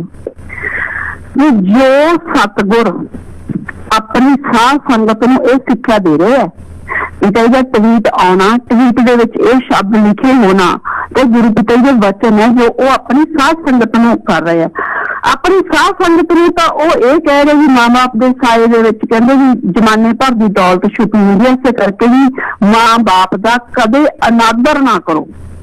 ਜਿਹੜਾ ਸਤਿਗੁਰ ਸਾਨੂੰ ਸਿੱਖਿਆ ਦੇ ਰਿਹਾ ਵੀ ਕਦੇ ਆਪਣੀ ਮਾਤਾ ਪਿਤਾ ਦਾ ਅਨਾਦਰ ਨਾ ਕਰੋ, ਤੇ ਕੀ ਉਹ ਸਤਿਗੁਰ ਇੱਕ 2 ਟਕੇ ਦੀ ਜਨਾਨੀ ਦੇ ਪਿੱਛੇ ਲੱਗ ਕੇ ਜਿਹਦਾ ਮੂੰਹ ਨਾ ਮੱਥਾ ਤੇ ਜੰਨ ਪਹਾੜੋਂ ਲੱਥਾ, ਉਹਦੇ ਪਿੱਛੇ ਲੱਗ ਕੇ ਏਡਾ ਮਹਾਨ ਸੰਤ ਉਹਦੇ ਮਾਂ ਪਿਓ ਨੂੰ ਭੁਲਾ ਦੂਗਾ। ਮਤਲਬ ਘੱਟੋ ਘੱਟ ਸਾਧ ਸੰਗਤ ਇਸ ਗੱਲ ਤੇ ਤਾਂ ਵਿਚਾਰ ਕਰੇ। ਚਲੋ ਛੱਡੋ ਵੀ ਆਪਾਂ ਪਰਿਵਾਰ ਨੂੰ ਛੱਡੋ, ਬਾਕੀ ਆ ਸਾਰੇ ਹੁਣ ਜਿਹਨੇ ਵੀ ਕੋਈ ਕਮੈਂਟ ਲਿਖ ਰਿਹਾ ਸੀ ਵੀ ਸ਼ਾਹੀ ਪਰਿਵਾਰ ਖੁਦ ਕਿਉਂ ਨਹੀਂ ਬੋਲਦਾ, ਉਹਨੂੰ ਬੋਲਣ ਜੋਗਾ ਛੱਡਿਆ ਹੀ ਨਹੀਂ। ਜਦੋਂ ਉਹਨਾਂ ਨੂੰ ਤਾਂ ਸ਼ੁਰੂ ਤੋਂ ਉਹਨਾਂ ਇੰਨਾ ਜ਼ਿਆਦਾ ਦਬਾਅ ਬਣਾ ਕੇ ਰੱਖਿਆ, ਉਹਨਾਂ ਨੂੰ ਤਾਂ ਬੋਲਣ ਜੋਗਾ ਛੱਡਿਆ ਹੀ ਨਹੀਂ। ਚਲੋ ਆਪਾਂ ਮੰਨਿਆ ਵੀ ਧੀ ਪੁੱਤ ਜਾਂ ਜਵਾਈ ਜਾਂ ਕੋਈ ਨੂੰਹ ਨਾਲ ਬੇਟੇ ਨਾਲ ਕੋਈ ਗੱਲ ਹੋ ਸਕਦੀ ਹੈ, ਵੈਸੇ ਸੰਤ ਦੀ ਨਹੀਂ ਕਦੇ ਹੋ ਸਕਦੀ। ਸੰਤ ਜਦੋਂ ਉਹ ਸੰਤ ਰੂਪ ਚ ਹੀ ਆ ਗਏ ਤਾਂ ਸੰਤ ਲਈ ਤਾਂ ਫਿਰ ਸਾਰੇ ਇੱਕੋ ਜਿਹੇ ਹੁੰਦੇ। ਸੰਤ ਤਾਂ ਕਦੇ ਇੰਨਾ ਕਿਸੇ ਦਾ ਗੁੱਸਾ ਕਰਦੇ ਹੀ ਨਹੀਂ, ਤੇ ਪਰਿਵਾਰ ਵੀ ਵਿੱਚ ਹੀ ਆਉਂਦਾ। ਚਲੋ ਫਿਰ ਵੀ ਆਪਾਂ 1 ਸੈਕਿੰਡ ਲਈ ਮੰਨ ਲਈਏ ਵੀ ਚਲੋ ਪਰਿਵਾਰ ਦੇ ਬਾਕੀ ਮੈਂਬਰਾਂ ਨਾਲ ਹੋ ਸਕਦਾ ਕਿਤੇ ਵੀ ਕੋਈ ਗੱਲ ਇਹੋ ਜਿਹੀ ਹੋ ਗਈ ਹੋਵੇ ਵੀ ਕਈ ਵਾਰੀ ਗੁੱਸਾ ਹੋ ਸਕਦਾ, ਪਰ ਕੀ ਮਾਤਾ ਜੀ ਤੇ ਬਾਪੂ ਜੀ ਨਾਲ ਵੀ ਬਾਪਾ ਪਿਤਾ ਜੀ ਨੇ ਇਹੋ ਜਿਹਾ ਗੁੱਸਾ ਆ ਰਿਹਾ? ਬਾਪੂ ਜੀ ਦਾ ਤਾਂ ਕੋਈ ਕਸੂਰ ਨਹੀਂ, ਬਾਪੂ ਤਾਂ 2003 ਦੇ ਵਿੱਚ ਦੁਨੀਆ ਨੂੰ ਛੱਡ ਕੇ ਚਲੇ ਗਏ। ਜੋ ਸਤਿਗੁਰ ਸਾਨੂੰ 2017 ਤੱਕ ਬਾਪੂ ਜੀ ਨੇ ਕਿੱਸੇ ਸੁਣਾਉਂਦੇ ਰਹੇ ਤੇ ਸਾਨੂੰ ਇਹ ਸਿੱਖਿਆ ਦਿੰਦੇ ਰਹੇ ਵੀ ਆਪਣੇ ਮਾਤਾ ਪਿਤਾ ਦਾ ਅਨਾਦਰ ਨਾ ਕਰੋ, ਵੀ ਮਾਂ ਬਾਪ ਦਾ ਰਿਣ ਵੀ ਨਹੀਂ ਚੁਕਾਇਆ ਜਾ ਸਕਦਾ, ਕਰਜ਼ਾ ਨਹੀਂ ਚੁਕਾਇਆ ਜਾ ਸਕਦਾ। ਹਾਂ ਜੇ ਤੁਸੀਂ ਉਸ ਦਿਨ ਕੋਈ ਲੋਕ ਭਲਾਈ ਦੇ ਕੰਮ ਕਰਨਾ ਤਾਂ ਉਹਨਾਂ ਨੂੰ ਕਹਿੰਦੇ ਵੀ ਇਹੀ ਸੱਚੀ ਸ਼ਰਧਾਂਜਲੀ ਹੋ ਸਕਦੀ ਹੈ। ਤੇ ਉਹ ਗੁਰੂ ਅੱਜ ਅਚਾਨਕ ਇਹੋ ਜਿਹੀ ਕੀ ਗੱਲ ਹੋ ਗਈ ਵੀ ਉਹਨਾਂ ਦਾ ਬਾਪ ਵੀ ਛੱਡਤਾ, ਉਹਨਾਂ ਦੀ ਮਾਂ ਵੀ ਛੱਡਤੀ। ਘੱਟੋ ਘੱਟ ਸਾਧ ਸੰਗਤ ਇੰਨਾ ਕੁ ਤਾਂ ਵਿਚਾਰ ਕਰੇ ਅੱਜ ਆਹ ਦੇਸ਼ ਪ੍ਰੇਮੀ ਵੀ ਬੜਾ ਉਹ ਜਿਹੜਾ ਪਹਿਲਾਂ ਆਪਣੇ ਆਪ ਨੂੰ ਬੜਾ ਵੱਡਾ ਭਗਤ ਕਹਿੰਦਾ ਹੁੰਦਾ ਸੀਗਾ ਵੀ ਮੈਂ ਤਾਂ ਬਹੁਤ ਵੱਡਾ ਭਗਤ, ਉਹ ਵੀ ਅੱਜ ਲਿਖੀ ਜਾਂਦਾ ਅਖੇ ਵੀ ਅਸੀਂ ਸੰਗਤ ਨੂੰ ਜਿਹੜਾ ਅਖਬਾਰ ਦੇ ਵਿੱਚ ਅੱਜ ਖਬਰ ਆਈ ਹੈ ਵੀ ਕੁਝ ਸੰਗਤ ਨੇ ਇਤਰਾਜ਼ ਕੀਤਾ ਵੀ ਫੈਮਿਲੀ ਆਈਡੀ ਦੇ ਵਿੱਚ ਕੱਲੀ ਹਨੀਪ੍ਰੀਤ ਦਾ ਨਾਂ ਹੀ ਕਿਉਂ ਆ। ਤੇ ਇਤਰਾਜ਼ ਹੈ ਕਿਉਂ ਨਹੀਂ ਇਤਰਾਜ਼, ਕਿਉਂ ਸਾਡੀ ਪੂਜਨੀਕ ਮਾਤਾ ਜੀ ਦਾ ਨਾਮ ਨਹੀਂ ਹੈ। ਇਹ ਵਿਰੋਧ ਹੈ ਕਿ ਦੀ ਔਰਤ ਪੂਜਨੀਕ ਮਾਤਾ ਜੀ ਦੀ ਜਗ੍ਹਾ ਲੈ ਹੀ ਨਹੀਂ ਸਕਦੀ। हाँ ठीक है, माता जी का नाम लिख के ਉਹਦੇ ਬਾਅਦ ਇਹਦਾ ਨਾਂ ਲਿਖਿਆ ਹੁੰਦਾ ਤਾਂ ਫਿਰ ਵੀ ਗੱਲ ਜਾਇਜ਼ ਸੀ, ਫਿਰ ਵੀ ਆਪਾਂ ਮੰਨ ਸਕਦੇ ਸੀ ਵੀ ਚਲੋ ਵੀ ਮਤਲਬ ਕਿ ਵੀ ਮਾਤਾ ਜੀ ਦਾ ਨਾਮ ਵੀ ਨਾਲ ਲਿਖਿਆ ਹੋਇਆ, ਛੋਟੇ ਮਾਤਾ ਜੀ ਦਾ ਨਾਮ ਹੈ ਕਿਉਂਕਿ ਅਡਾਪਟ ਕੀਤੀ ਕਰਕੇ ਵੀ ਇਹਦਾ ਨਾਮ ਨਾਲ ਹੈ, ਫਿਰ ਤਾਂ ਮੰਨਿਆ ਜਾ ਸਕਦਾ ਸੀ। ਆਪਾਂ ਨੂੰ ਵੀ ਪਤਾ ਦੁਨੀਆਦਾਰੀ ਦੇ ਵਿੱਚ ਆਪਾਂ ਵੀ ਰਹਿੰਦੇ ਆ, ਇਹ ਕਿਵੇਂ ਹੋ ਸਕਦਾ ਹੈ ਵੀ ਇੱਕ ਅਡਾਪਟ ਕੀਤਾ ਹੋਇਆ ਇੱਕ ਆਮ ਇਨਸਾਨ ਨੂੰ ਵੀ ਆਪਾਂ ਜੇ ਉਦਾਹਰਨ ਲਈਏ, ਇੱਕ ਆਮ ਇਨਸਾਨ ਦੀ ਵੀ ਉਹਦੇ ਖੁਦ ਦੀ ਬੇਟੀਆਂ ਵੀ ਹੋਣ, ਬੇਟਾ ਵੀ ਹੋਵੇ ਉਹਦੇ, ਤੇ ਉਸ ਤੋਂ ਬਾਅਦ ਉਹਦੀ ਮਾਂ ਵੀ ਹੋਵੇ, ਉਹਦੀ ਆਪਣੀ ਪਤਨੀ ਵੀ ਹੋਵੇ, ਉਹਨਾਂ ਨੂੰ ਤਾਂ ਸਾਰਿਆਂ ਨੂੰ ਛੱਡ ਦੇਵੇ ਵੀ ਨਾ ਇਹ ਮੇਰੇ ਕੁਛ ਨਹੀਂ ਲੱਗਦੇ, ਤੇ ਇੱਕ ਜਿਹੜੀ ਮਤਲਬ ਕਿ ਸੜਕ ਤੇ ਰੋਲਦੀ ਫਿਰਦੀ ਨੂੰ ਚੱਕ ਕੇ ਇਹ ਸੋਚ ਕੇ ਉਹਦੇ ਤੇ ਤਰਸ ਕਰਕੇ ਵੀ ਚੱਲ ਹੋ ਸਕਦਾ ਵੀ ਚੱਲ ਇਹਦੀ ਜ਼ਿੰਦਗੀ ਥੋੜੀ ਕੋਈ ਬਦਲ ਜੇ, ਤਰਸ ਦੇ ਆਧਾਰ ਤੇ ਉਹਨੂੰ ਕੋਈ ਕਿਰਾਇਆ ਆਵੇ ਆਪਦੇ ਘਰੇ, ਤੇ ਉਸ ਤੋਂ ਬਾਅਦ ਇਹ ਹੋਵੇ ਵੀ ਨਹੀਂ ਬਸ ਇਹੀ ਹੈ ਹੁਣ ਤਾਂ ਸਾਰਾ ਕੁਛ। ਇਹ ਤਾਂ ਆਮ ਦੁਨੀਆਦਾਰੀ ਦਾ ਕੋਈ ਗਿਰਿਆ ਹੋਇਆ ਇਨਸਾਨ ਵੀ ਨਹੀਂ ਕਰਦਾ, ਤੇ ਸਾਡਾ ਸਤਿਗੁਰ ਕਿਵੇਂ ਕਰ ਦੂ। ਦੁਨੀਆ ਦੇ ਵਿੱਚ ਵੀ ਕੋਈ ਪਿਆਰੀ ਸਾਧ ਸੰਗਤ ਜੀ ਇਹ ਗੱਲ ਕਦੇ ਹੋਈ ਹੈ ਵੀ ਅਗਲਾ ਜੇ ਮੰਨ ਲਓ ਕਿਸੇ ਨੇ ਕਰ ਵੀ ਲਿਆ ਐਡਾ ਇਹੋ ਜਿਹਾ ਭਲਾਈ ਦਾ ਕੰਮ, ਤਾਂ ਉਹਦੇ ਬਾਅਦ ਵੀ ਉਹ ਆਪਦੇ ਸਾਰੇ ਪਰਿਵਾਰ ਨੂੰ ਛੱਡਦੇ, ਮਾਂ ਤੱਕ ਨੂੰ ਛੱਡਦੇ, ਘਰ ਵਾਲੀ ਨੂੰ ਛੱਡਦੇ, ਬੱਚਿਆਂ ਨੂੰ ਸਾਰਿਆਂ ਨੂੰ ਛੱਡਦੇ, ਤੇ ਫਿਰ ਉਹੀ ਸਤਿਗੁਰ ਉਹੀ ਸੰਤ ਸਟੇਜ ਤੇ ਬੈਠ ਕੇ ਦੂਜਿਆਂ ਨੂੰ ਕਿਵੇਂ ਸਿੱਖਿਆ ਦੇਊਗਾ। ਕਦੇ ਸਾਧ ਸੰਗਤ ਨੇ ਵਿਚਾਰ ਕੀਤਾ ਉਹ ਜਿਵੇਂ ਆਪਾਂ ਡਿਕਲਿਆਂ ਨੇ ਜਦੋਂ ਕ੍ਰਿਸ਼ਨ ਜੀ ਦਾ ਰੂਪ ਧਾਰਨ ਕਰਿਆ ਤੇ ਸ਼੍ਰੀ ਕ੍ਰਿਸ਼ਨ ਜੀ ਨੇ ਕੀ ਕਿਹਾ ਸੀ ਲੋਕਾਂ ਨੂੰ, ਇਹ ਲੱਖ ਲਾਂਤ ਪਾਈ ਸੀ ਉਦੋਂ ਕ੍ਰਿਸ਼ਨ ਜੀ ਨੇ ਵੀ। ਕ੍ਰਿਸ਼ਨ ਜੀ ਮਹਾਰਾਜ ਨੇ ਸਾਫ਼ ਕਿਹਾ ਸੀ, ਉੱਥੇ ਦੇ ਲੋਕ ਖੜੇ ਸੀ, ਕਹਿੰਦੇ ਤੁਸੀਂ ਕੱਲਾ ਸ਼ਕਲ ਦੇਖ ਲਈ, ਤੁਸੀਂ ਆਵਾਜ਼ ਦੇਖ ਲਈ ਇਹ ਕ੍ਰਿਸ਼ਨ ਵਰਗੀ ਹੈ, ਕਹਿੰਦੇ ਤੁਸੀਂ ਉਹਦਾ ਆਚਰਣ, ਉਹਦਾ ਕੋਈ ਕਰੈਕਟਰ, ਕੋਈ ਉਹਦਾ ਕਹਿੰਦੇ ਸ਼ਖਸੀਅਤ ਕੋਈ ਦੇਖਿਆ, ਕਹਿੰਦੇ ਤੁਸੀਂ ਕਿ ਤੁਹਾਡੇ ਤੁਹਾਨੂੰ ਲੱਗਿਆ ਕੋਈ ਵੀ ਇਹ ਕ੍ਰਿਸ਼ਨ ਵਾਲੀ ਸ਼ਖਸੀਅਤ ਹੈ ਇਹਦੇ ਕੋਲ, ਕੋਈ ਇਹਦੇ ਕੋਲ ਕ੍ਰਿਸ਼ਨ ਵਾਲਾ ਕਰੈਕਟਰ ਹੈ, ਕੋਈ ਇਹਦਾ ਚਰਿੱਤਰ ਹੈ ਮੇਰੇ ਵਰਗਾ। ਕਹਿੰਦਾ ਉਹਨੇ ਨਾਲ ਦੀ ਨਾਲ ਇਹ ਵੀ ਕੀ ਹੈ ਫਿਰ, ਕਹਿੰਦੇ ਵੀ ਮਤਲਬ ਆਉਣ ਵਾਲੇ ਟਾਈਮ ਦੇ ਵਿੱਚ, ਆਉਣ ਵਾਲੇ ਸਮੇਂ ਦੇ ਵਿੱਚ, ਕਲਯੁਗ ਦੇ ਵਿੱਚ ਬਹੁਤ ਲੋਕ ਕਹਿੰਦਾ ਮੇਰਾ ਰੂਪ ਧਾਰਨ ਕਰਨਗੇ। ਮਸਤਾਨਾ ਮਹਾਰਾਜ ਦੇ ਵਚਨ ਗੁਰੂ ਪਿਤਾ ਜੀ ਆਪਾਂ ਨੂੰ ਸੁਣਾ ਰਹੇ, ਅੱਜ ਵੀ ਆਪਾਂ ਵੀਡੀਓ ਪਈਆਂ ਸੁਣ ਰਹੇ ਹੈ ਵੀ ਜੇ ਕੋਈ ਸੋਨੇ ਦਾ ਹੀਰੇ ਦਾ ਮਸਤਾਨਾ ਬਣ ਕੇ ਆ ਜਾਵੇ ਤਾਂ ਵੀ ਉਹਦਾ ਵਿਸ਼ਵਾਸ ਨਾ ਕਰੋ। ਇਹਦਾ ਮਤਲਬ ਸੋਨੇ ਦਾ ਤੇ ਹੀਰੇ ਦਾ ਕੋਈ ਮਸਤਾਨਾ ਬਣ ਕੇ ਆਊਗਾ ਤਾਂ ਹੀ ਵਚਨ ਹੋਇਆ, ਐਵੇਂ ਥੋੜੀ ਫਕੀਰ ਨੂੰ ਦਿਖਾਈ ਦਿੰਦਾ ਹੁੰਦਾ ਸਾਰਾ ਕੁਛ।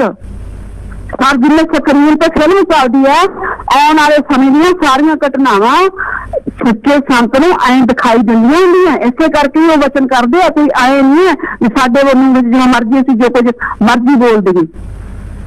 ਪਿਆਰੀ ਸਾਧ ਸੰਗਤ ਜੀ ਜੇ ਮਸਤਾਨਾ ਜੀ ਮਹਾਰਾਜ ਏਡੇ ਵੱਡੇ ਵਚਨ ਕਰਕੇ ਗਏ ਹੈ ਤੇ ਆਪਾਂ ਦੇਖਦੇ ਹਾਂ ਕਿ ਹੀਰਿਆਂ ਦਾ ਸੋਨਾ ਦਾ ਮਸਤਾਨਾ ਪਾ ਕੇ ਬਣ ਕੇ ਬੈਠ ਗਿਆ, ਜਿਹੜਾ ਕਹਿੰਦਾ ਕਿ ਪਹਿਲਾਂ ਤਾਂ ਸੀ ਮੈਂ ਇੱਕ ਇੱਕ ਹੀਰਾ ਦਿੰਦੇ ਸੀ, ਤੁਹਾਨੂੰ ਹੀਰਿਆਂ ਨਾਲ ਢੇਰ ਦਿਓ, ਪਹਿਲਾਂ ਤੁਹਾਨੂੰ ਬੂੰਦ ਬੂੰਦ ਲਟਾਉਣਾ ਸੀ, ਹੁਣ ਮੈਂ ਤੁਹਾਨੂੰ ਸਮੁੰਦਰ ਕਿਸ ਚੀਜ਼ ਦਾ ਲਟਾ ਰਿਹਾ ਉਹ ਕਾਲ ਮਹਾਮਾ ਕਾਲ ਕਿਸੇ ਚੀਜ਼ ਦਾ ਸਮੁੰਦਰ ਲਟਾ ਰਿਹਾ।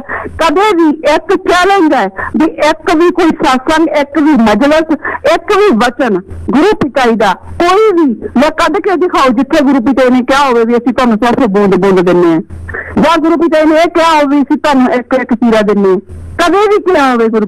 ਜਦੋਂ ਵੀ ਗੁਰੂ ਪਿਤਾ ਜੀ ਵਚਨ ਕਰਦੇ ਤਾਂ ਹਮੇਸ਼ਾ ਕਹਿੰਦੇ ਸੀ ਬੇਇੰਤਹਾ ਖੁਸ਼ੀਆਂ, ਬੇਅੰਤ ਖੁਸ਼ੀਆਂ।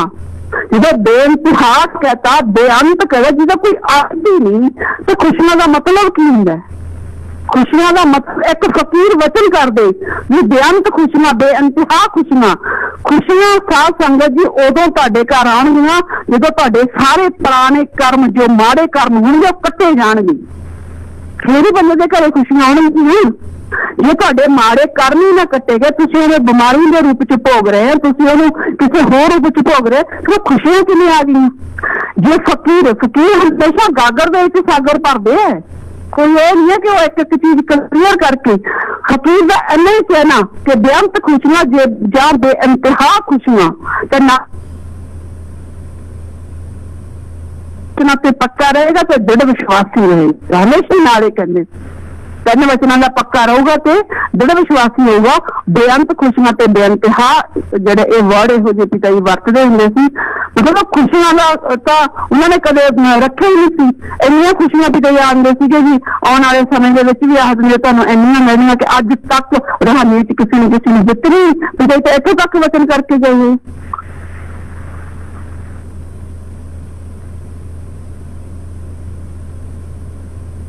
मैं समंदर दे दूंगा।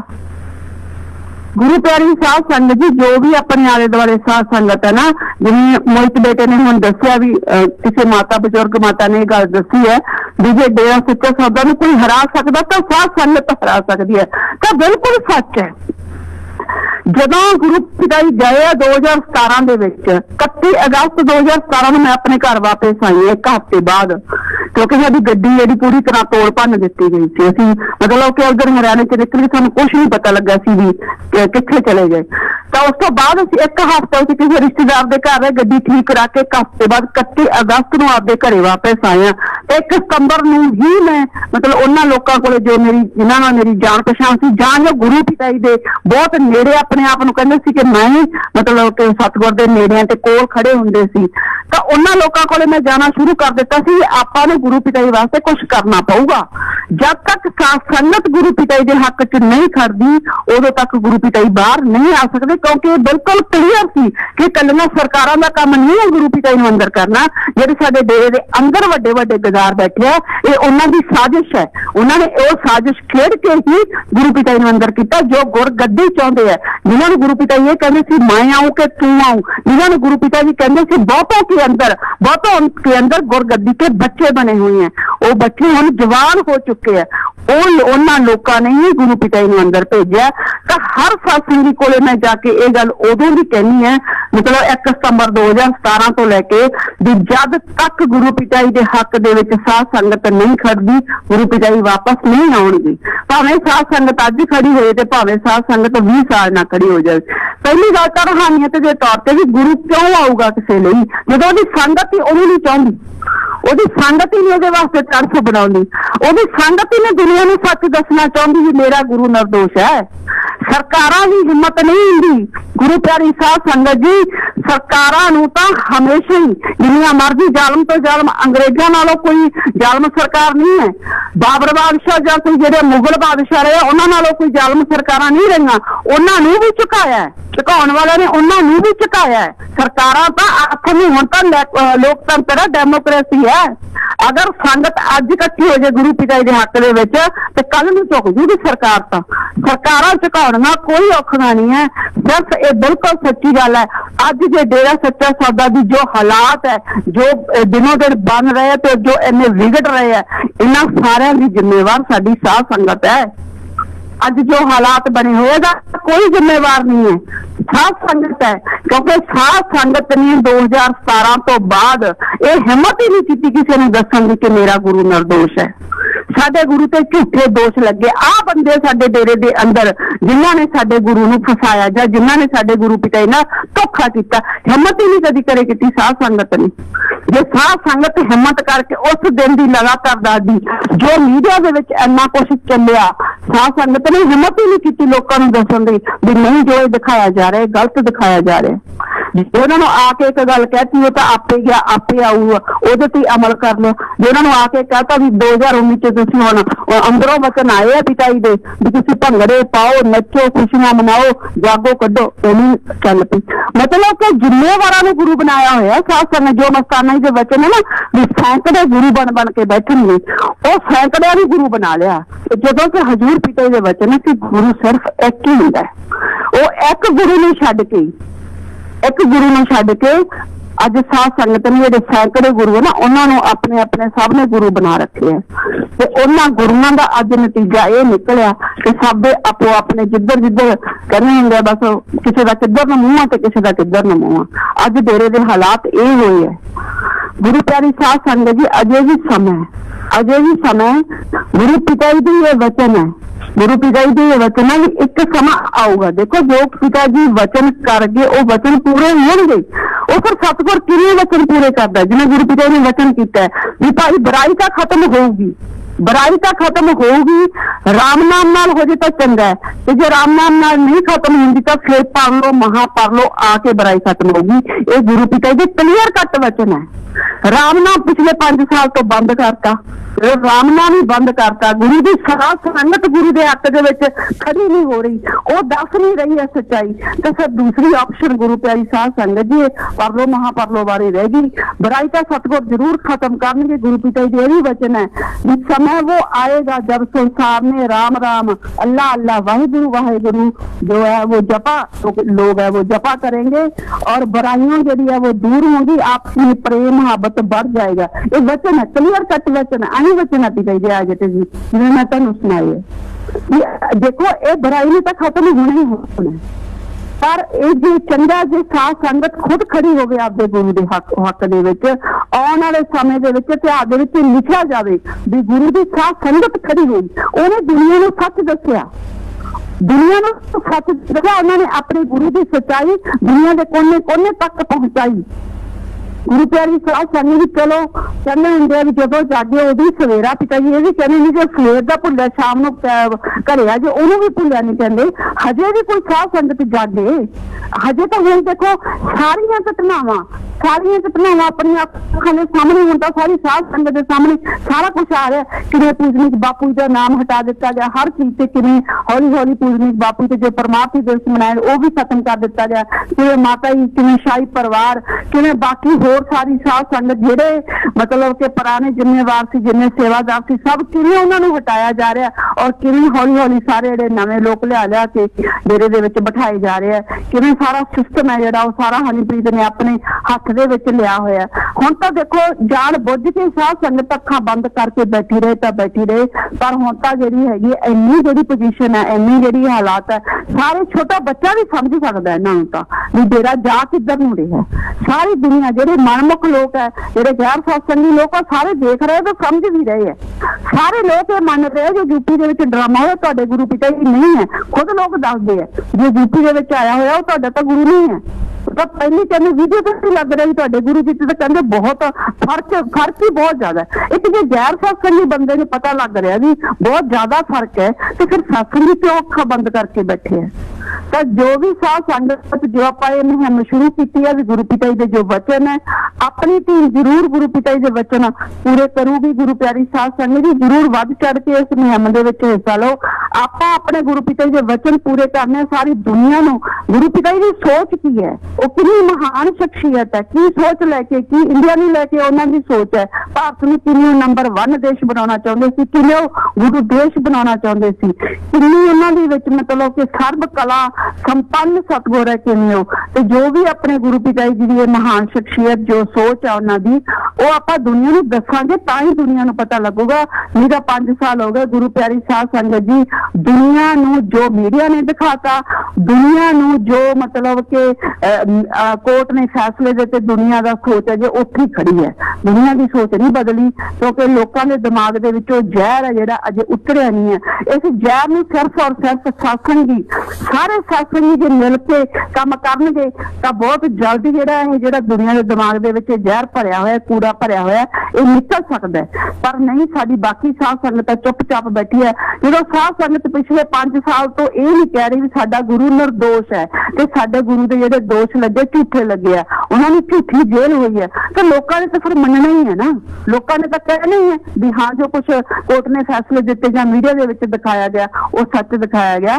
तो गुरु प्यारी साध संगत जी हाथ जोड़ के बेनती है अपनी टीम है जो अपनी टीम मकसद लेके चली है अपने गुरु पिता निर्दोष साबित करना, अपना जो मिशन है अपने सच्चे सतगुर की आन बान ते शान पूरी दुनिया के विच उच्ची करनी ते आपां वो अपना जिहड़ा बुलंद हौसलियां दे नाल अगे वधना, आपां वो मकसद पूरा करना ही करना। अगे गुरु पिता जी जानन उन्हां दी मर्जी, जिवें शहनशाह जी की मौज होगी उवें वो करनगे। जिवें कृष्ण जी महाराज ने कहा ही है महाभारत दे विच भी तू कर्म करदा ਜਾ। ਅਰਜੁਨ ਉਹਨਾਂ ਨੇ ਕਿਹਾ ਵੀ ਇਹ ਅਰਜਨ ਕਰਮ ਕਰਦਾ ਜਾ, ਤੂੰ ਫਲ ਦੀ ਇੱਛਾ ਨਾ ਰੱਖ।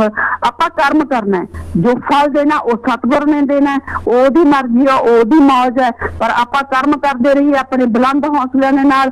ਜਿੰਨੀ ਵੀ ਸਾਧ ਸੰਗਤ ਵੱਧ ਤੋਂ ਵੱਧ ਆਪਣੇ ਗੁਰੂ ਪਿਤਾ ਜੀ ਦੀ ਸੱਚਾਈ ਜੋ ਦੱਸਣਾ ਚਾਹੁੰਦੀ ਹੈ, ਜੋ ਗੁਰੂ ਪਿਤਾ ਜੀ ਦੀ ਸੋਚ ਨੂੰ ਦੁਨੀਆ ਤੱਕ ਪਹੁੰਚਾਉਣਾ ਚਾਹੁੰਦੀ ਹੈ, ਉਹ ਸਾਧ ਸੰਗਤ ਜ਼ਰੂਰ ਜਿਹੜੀ ਹੈਗੇ 11 ਤਰੀਕ ਤੱਕ ਕਦੋਂ ਵੀ ਕਿਸੇ ਵੀ ਟਾਈਮ ਤੁਸੀਂ ਜਿਹੜਾ ਹੈਗਾ 9 ਤੋਂ 5 ਵਜੇ ਤੱਕ ਆਪਣਾ ਨੰਬਰ 9 ਡਾਕਟਰ ਮੋਹਿਤ ਬੇਟਾ ਜਿਹੜਾ ਆਪਣਾ ਉਹਨਾਂ ਦਾ ਹਸਪੀਟਲ ਆ, ਉੱਥੇ ਤੁਸੀਂ ਜਾ ਸਕਦੇ ਆ। ਆਪਣਾ ਇੱਕ ਜਿਹੜਾ ਆਈਡੀ ਪ੍ਰੂਫ ਕੋਈ ਵੀ ਲੈ ਜਾਓ ਤੁਸੀਂ, ਪੰਜਾਬ ਦੀ ਸਾਧ ਸੰਗਤ ਖਾਸ ਕਰਕੇ ਜੋ ਪੰਜਾਬੀ ਸਮਝਦੀ ਹੈ ਤਾਂ ਆਈਡੀ ਪ੍ਰੂਫ ਆਪਣਾ ਕੋਈ ਵੀ ਲੈ ਜਾਓ, ਆਧਾਰ ਕਾਰਡ ਲੈ ਜਾਓ ਜਾਂ ਕੋਈ ਹੋਰ ਲੈ ਜਾਓ, ਜੋ ਵੀ ਜਿਹਦੇ ਤੇ ਤੁਹਾਡਾ ਇੱਕ ਆਈਡੀ ਹੋਵੇ। ਜਿਹੜਾ ਵੋਟਰ ਕਾਰਡ ਵੀ ਲਿਜਾ ਸਕਦੇ ਆ ਜਾਂ ਕੋਈ ਵੀ ਮਤਲਬ ਕਿ ਪਾਸਪੋਰਟ ਸਾਈਜ਼ ਇੱਕ ਫੋਟੋ ਲੈ ਜਾਓ ਨਾਲ। ਤਾਂ ਉਹ ਜ਼ਰੂਰ ਜੋ ਘਰ ਦੇ ਬਜ਼ੁਰਗ ਹੈ ਉਹਨਾਂ ਨੂੰ ਨਾਲ ਲੈ ਕੇ ਜਾਓ, ਉਹਨਾਂ ਦੀ ਜਗ੍ਹਾ ਤੁਸੀਂ ਉਹਨਾਂ ਦੀ ਫੋਟੋ ਲੈ ਜਾਓ, ਉਹਨਾਂ ਦਾ ਜਿਹੜਾ ਆਈਡੀ ਕਾਰਡ ਆ ਉਹ ਨਾਲ ਲੈ ਜਾਓ, ਤਾਂ ਉਹਨਾਂ ਲਈ ਇੰਨਾ ਹੀ ਬਹੁਤ ਹੈ। ਤੇ ਬਾਕੀ ਜਿਹੜੀ ਜਾ ਸਕਦੇ ਉਹ ਜ਼ਰੂਰ ਹੱਥ ਜੋੜ ਕੇ ਬੇਨਤੀ ਹੈ, ਉਹ ਸਾਧ ਸੰਗਤ ਜ਼ਰੂਰ ਜਿਹੜੀ ਆਪਣੇ ਗੁਰੂ ਪਿਤਾ ਜੀ ਦੇ ਹੱਕ ਦੇ ਵਿੱਚ खड़ी हो गई। धन धन सतगुरु तेरा ही आसरा। जी धन धन सतगुरु तेरा ही आसरा। और एक चीज़ और बताते हैं आपको आखिरी में, क्योंकि क्या है कई कमेंट्स मैंने पढ़े हैं। हम बीच में मैंने एक रिसर्च की और एक शख्स मिला मेरे को मध्य प्रदेश में, और ये सच्ची घटना है, मेरे खुद के साथ मैंने खुद देखी समझी है। तो वो शख्स ने कहा, ऐसे शख्स था तो उसने लोअर कास्ट का था वो, मतलब हम दुनियावी तौर पे छोटी जात का।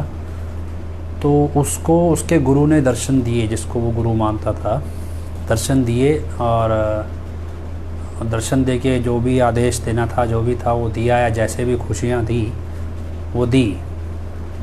लेकिन उसने ये बात कभी किसी को बताई नहीं, और ऐसे एक बार नहीं हुआ, कई बार हुआ, उसने कभी बताई नहीं, लेकिन उसने अपने तक सीमित रखी। और जबकि वो खुद तो मतलब उसके अनुसार कर्म करता गया, लेकिन किसी और को नहीं बताया। जब उससे पूछा, मैंने कहा भाई आपने कभी किसी को क्यों नहीं बताया? बोला भी कोई यकीन नहीं करेगा इस बात पे, और यकीन नहीं करेगा और सच नहीं मानेगा। मतलब कि छोटी जात का व्यक्ति तो बिल्कुल नहीं करेगा, सोचेंगे नंबर बना रहा है, झूठ बोल रहा है, और ज़बरदस्ती एक मतलब कह लो भी अपनी इम्पोर्टेंस जनरेट कर रहा है इस तरह से भी, पता नहीं मैं इम्पोर्टेंट हूँ। तो मैंने उससे कहा भी ऐसा है, भी ऐसे भी शख्स हुए हैं जिन्होंने सच बताने के लिए भी उनको लगा भी दुनिया सच नहीं मानेगी, तो सच बताने के लिए दुनिया झूठ कहेगी, तो खुद ही अपना मुंह काला कर लिया और खुद ही शोर मचाया भी नहीं ये सच ये है। ऐसे भी लोग हुए हैं। तो जब आपको ईश्वर साक्षात दर्शन दे दे और आपको आदेश दे रहा है, तो फिर आप ये सच दुनिया को क्यों नहीं बताते? तो लेकिन एंड में जाके उसने अपन मतलब एक असमर्थता दिखा दी भी नहीं मैं नहीं बताऊंगा, लोग मेरे को नहीं सीरियसली लेंगे, नहीं लेंगे। एक्चुअल में क्या है कि ऐसे कई इतिहास हैं, एक नहीं है, कई अलग अलग किस्से हैं। अब नाम किसी का लेंगे तो चिढ़ जाएंगे। ऐसे कई इतिहास मैंने फिज़िकली जाके भी कंफर्म किए हैं। मतलब ये नहीं है कि सिर्फ एक किताबों में सुन लिए, फिज़िकली आप कंफर्म करोगे, लोगों से पूछोगे, आस्था अलग अलग धर्म में आस्था रखने वाले लोगों से पूछोगे तो आपको चीज़ें क्लियर होंगी। तो बहुत सारी चीज़ें ऐसी क्लियर हुई भी। ऐसे कई किस्से आए जहाँ पे गुरु ने अपने शिष्यों को छोड़ा या वो दूर चले गए, और लेकिन उनके किसी भी शिष्य ने एक सिंगल, मतलब ये नहीं है कि बहुत सारों को, एक सिंगल शिष्य ने कभी भी उस गुरु को वापस लाने के लिए प्रयास नहीं किया। उन्होंने मान लिया भी गुरु कभी आएगा ही नहीं वापस, वो चला गया है। मतलब वो गुरु जीवित है, दुनिया में विचर रहा है, लेकिन शिष्यों से दूर हो गया है। लेकिन शिष्यों ने उस गुरु को मृत मान लिया भी, नहीं वो तो मर गया जी बस, और इस तरह मान के भी भूल ही गए भी गुरु को। बोला भी बस गया गुरु, बस कुछ करना ही नहीं। और उसके बाद अपने तरीके से अपनी धारणाएं जनरेट कर ली, और उस धारणाओं में क्या है कि अब एक धारणा जब झूठी जनरेट होएगी उसको करेक्ट करने के लिए थोड़ी और अलग आएगी। ऐसे मॉडिफाई होते होते बहुत सारी चीज़ें अलग बन गई। आज ऐसे लोग जब इस तरह की धारणाओं में पले बड़े हैं, उस धारणा का कोई लॉजिक नहीं है उसके पीछे, वो ज़बरदस्ती की है, हाँ अभी भेड़ चाल है, चल रहे हैं। वो आपको क्या कई बार सवाल कर लेते हैं कि नहीं जी आपके गुरु में तो ये वो फलाना डिंगड़ा, लेकिन क्या उनके खुद के पास कोई लॉजिक नहीं है किसी भी चीज़ का। मतलब आप कोई भी चीज़ पूछ लो उनको कि हाँ जी अच्छा जी आपका इतिहास कुछ ऐसा है, या गुरुओं का इस तरह का इतिहास है, संतों का इस तरह का इतिहास है, कुछ नहीं, कोई लॉजिक नहीं है। बस ना जी ये तो भेड़ चाल में चल रहे हैं तो चल रहे हैं। अब इस तरह की चीज़ें क्या है कि हमारे साथ नहीं होनी चाहिए। आपके पास हर चीज़ का लॉजिक होना चाहिए। अभी ये लॉजिक है इस बात के पीछे, हवा में बात नहीं है। एक व्यक्ति हमारे को फ़ोन करके बोलता है जी जैसे सीता माता को रामचंद्र जी ने मतलब अग्नि देव से डुप्लीकेट सीता माता बना दी थी, और वो डुप्लीकेट सीता माता को रावण ले गया था। भी ऐसे पिताजी भी डुप्लीकेट बन गए 25 अगस्त को, भाई ओरिजिनल पिताजी अलोप हो गए, डुप्लीकेट उनका मायावी रूप आ गया जी, वो कोट गया था। मतलब ये क्या है कि अभी हम क्या है किस्सा सुनते हैं इतिहास का, जैसे इस तरह का, वो उसके एक्चुअल क्या मायने थे उस समय में, ये उस समय की चीज़ें हैं। लेकिन आज के समय में जब प्रैक्टिकल आप चीज़ देख रहे हैं तो आपको लॉजिक लगना चाहिए उसके पीछे कोई। और ये इलॉजिकल बातें, इस तरह की कहानियाँ कोई बना देता है, ऐसे बहुत हैं नौटंकी। हमारे पास भी ऐसे कॉल्स आए हैं कि जी डुप्लीकेट पिताजी चले गए जी, ओरिजिनल जिसको तुम देख रहे हो वो डुप्लीकेट 25 अगस्त से ही डुप्लीकेट, अभी ओरिजिनल तो पिताजी कहीं और चले गए, वो वापस फिर आएंगे जैसे सीता माता हो गई। मतलब क्या बिना सिर पैर की बात है वो बना देते हैं। तो खैर ये चीज़ें भी होती हैं और लोग ज़बरदस्ती की कहानियाँ बनाते हैं। तो कभी भी कोई भी चीज़ भी आप समझें तो उसके पीछे कोई तर्क हो, लॉजिक होना चाहिए। और ये जो बीच में लोग आके चिल्लाने लगे, ये क्या है ना, इनको खुद को कुछ नहीं पता है। इनको खुद को इन्हीं का पूछ लो ना, इनको पता ही नहीं है अभी क्या कर रहे हैं क्या नहीं कर रहे हैं। और उसके बाद क्या है, औरों पे कमेंट करने का सबको पता होता है। अभी क्या है, मान लो कोई अफसर है, रिटायर्ड हो जाए, मान लो अफसर है, अपनी अफसरी में उससे कुछ किसी का कुछ नहीं उखाड़ पाया, पैसे बनाने थे बना नहीं पाया, मंत्री से साँठ-गाँठ हुई नहीं, सेटिंग बैठी नहीं, कोई आगे जाके सेटअप हुआ नहीं, फिर वो एकदम से रिटायर होकर ईमानदारी झाड़ने लगता है कि मैं एक्टिविस्ट बन गया जी। जॉब पर रह के कुछ नहीं करता है, मैं एक्टिविस्ट बन गया, मैंने ये किया, मैंने ये किया, मैंने ये किया, मैंने ये किया। मतलब क्या, उसके बाद वो अपने आप में धर्मात्मा बन जाता है।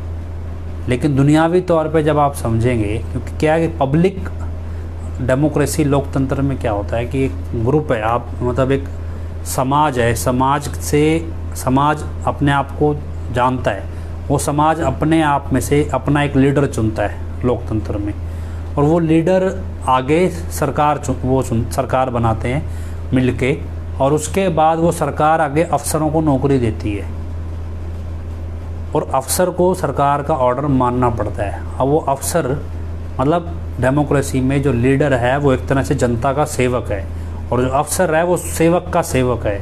और वो सेवक जब रिटायर हो जाता है तो वो अपने मालिक को ये समझाता है भी सोसाइटी को ऐसे चलना चाहिए मेरे अकॉर्डिंग, और फिर वो सोसाइटी का कोई डिफ़ाइन करने लगता है। ऐसे बहुत सारे नमूने हैं जो आजकल एक आधा किसी ने मेरे को पोस्ट भेजा है। तो ये प्रैक्टिकल आपको पता होना चाहिए भी सोसाइटी व्यवहार के तौर पे कि लॉजिक कौन देगा आपको। लॉजिक सामाजिक दुनिया से निकलता है, समाज से निकलता है, और सामाजिक सोच को पढ़ने से निकलता है।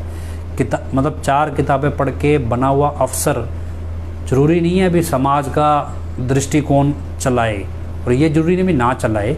लेकिन क्या है कि जब आपको एक ईमानदार व्यक्ति मिलता है तो उसकी एक ईमानदार छवि भी दिखती है, उसकी ईमानदार सोच के रिजल्ट्स भी दिखते हैं। मतलब ऐसा नहीं है, अगर मैं एग्जांपल दूं आपको, तो एक यूपी के थे, लखनऊ के ऑफिसर आईपीएस थे, तो उन्होंने रिज़ाइन करवाया गया उनसे, उनको ज़बरदस्ती रिटायर किया गया, और नाम मेरे ध्यान में नहीं आ रहा, राजपूत हैं शायद, वो आईपीएस थे। तो उनको ज़बरदस्ती सरकार ने रिटायर किया, लेकिन जब उसका पूरा टेन्योर देखो, वो अपनी ड्यूटी से ज़्यादा समाज को पढ़ते थे और समाज के लिए काम करते थे, ज़्यादा ड्यूटी से ज़्यादा समाज को प्रेफर करते थे। तो उनको तो कह सकते हैं मैं उन्होंने स्टडी किया हो। एक आदमी है अभी चली नहीं सरकार में, सेटिंग नहीं, उठा के बाहर किया, वो आके डेरे पे ही कमेंट करने लगे भी, हाँ लोगों की आस्था पे कमेंट करने लगे। तो क्या ऐसे बेवकूफ़ों की कमी नहीं है। तो आप जब भी कभी चीज़ों को समझ रहे हैं तो उसके पीछे लॉजिक हो। तो खैर आखिरी में हम प्रार्थना करते हैं हजूर पिताजी के चरणों में कि हमारी प्रार्थना स्वीकार हो। जो हम साथ संगत अब एक नया कदम ये उठाया है, तो इस नए कदम में कामयाबी हासिल किए और उसके बाद करे और हजूर पिताजी रहमत बरसाएं और सच सामने आए। तो आप सब ने मिलकर हजूर पिताजी के चरणों में नारा लगाना है जी, धन धन सतगुरु तेरा ही आसरा, धन धन सतगुरु तेरा ही आसरा। आखिरी में अरदास बोलते हैं, धन धन सतगुरु तेरा ही आसरा, हे मालिक तुझे इलाज है, अब बहुत हो गया, तू दया में रहमत कर, तेरे प्यार मोहब्बत की राह में हमें कोई दुख तकलीफ़ ना आए, तो ऐसी रहमत बख्श मैं सबको सुमति दे, किस तरह से देनी है ये तो सब जानता है, जिसको जैसे देनी है वैसी दे, वो तेरी मर्जी, धन धन सतगुरु तेरा ही।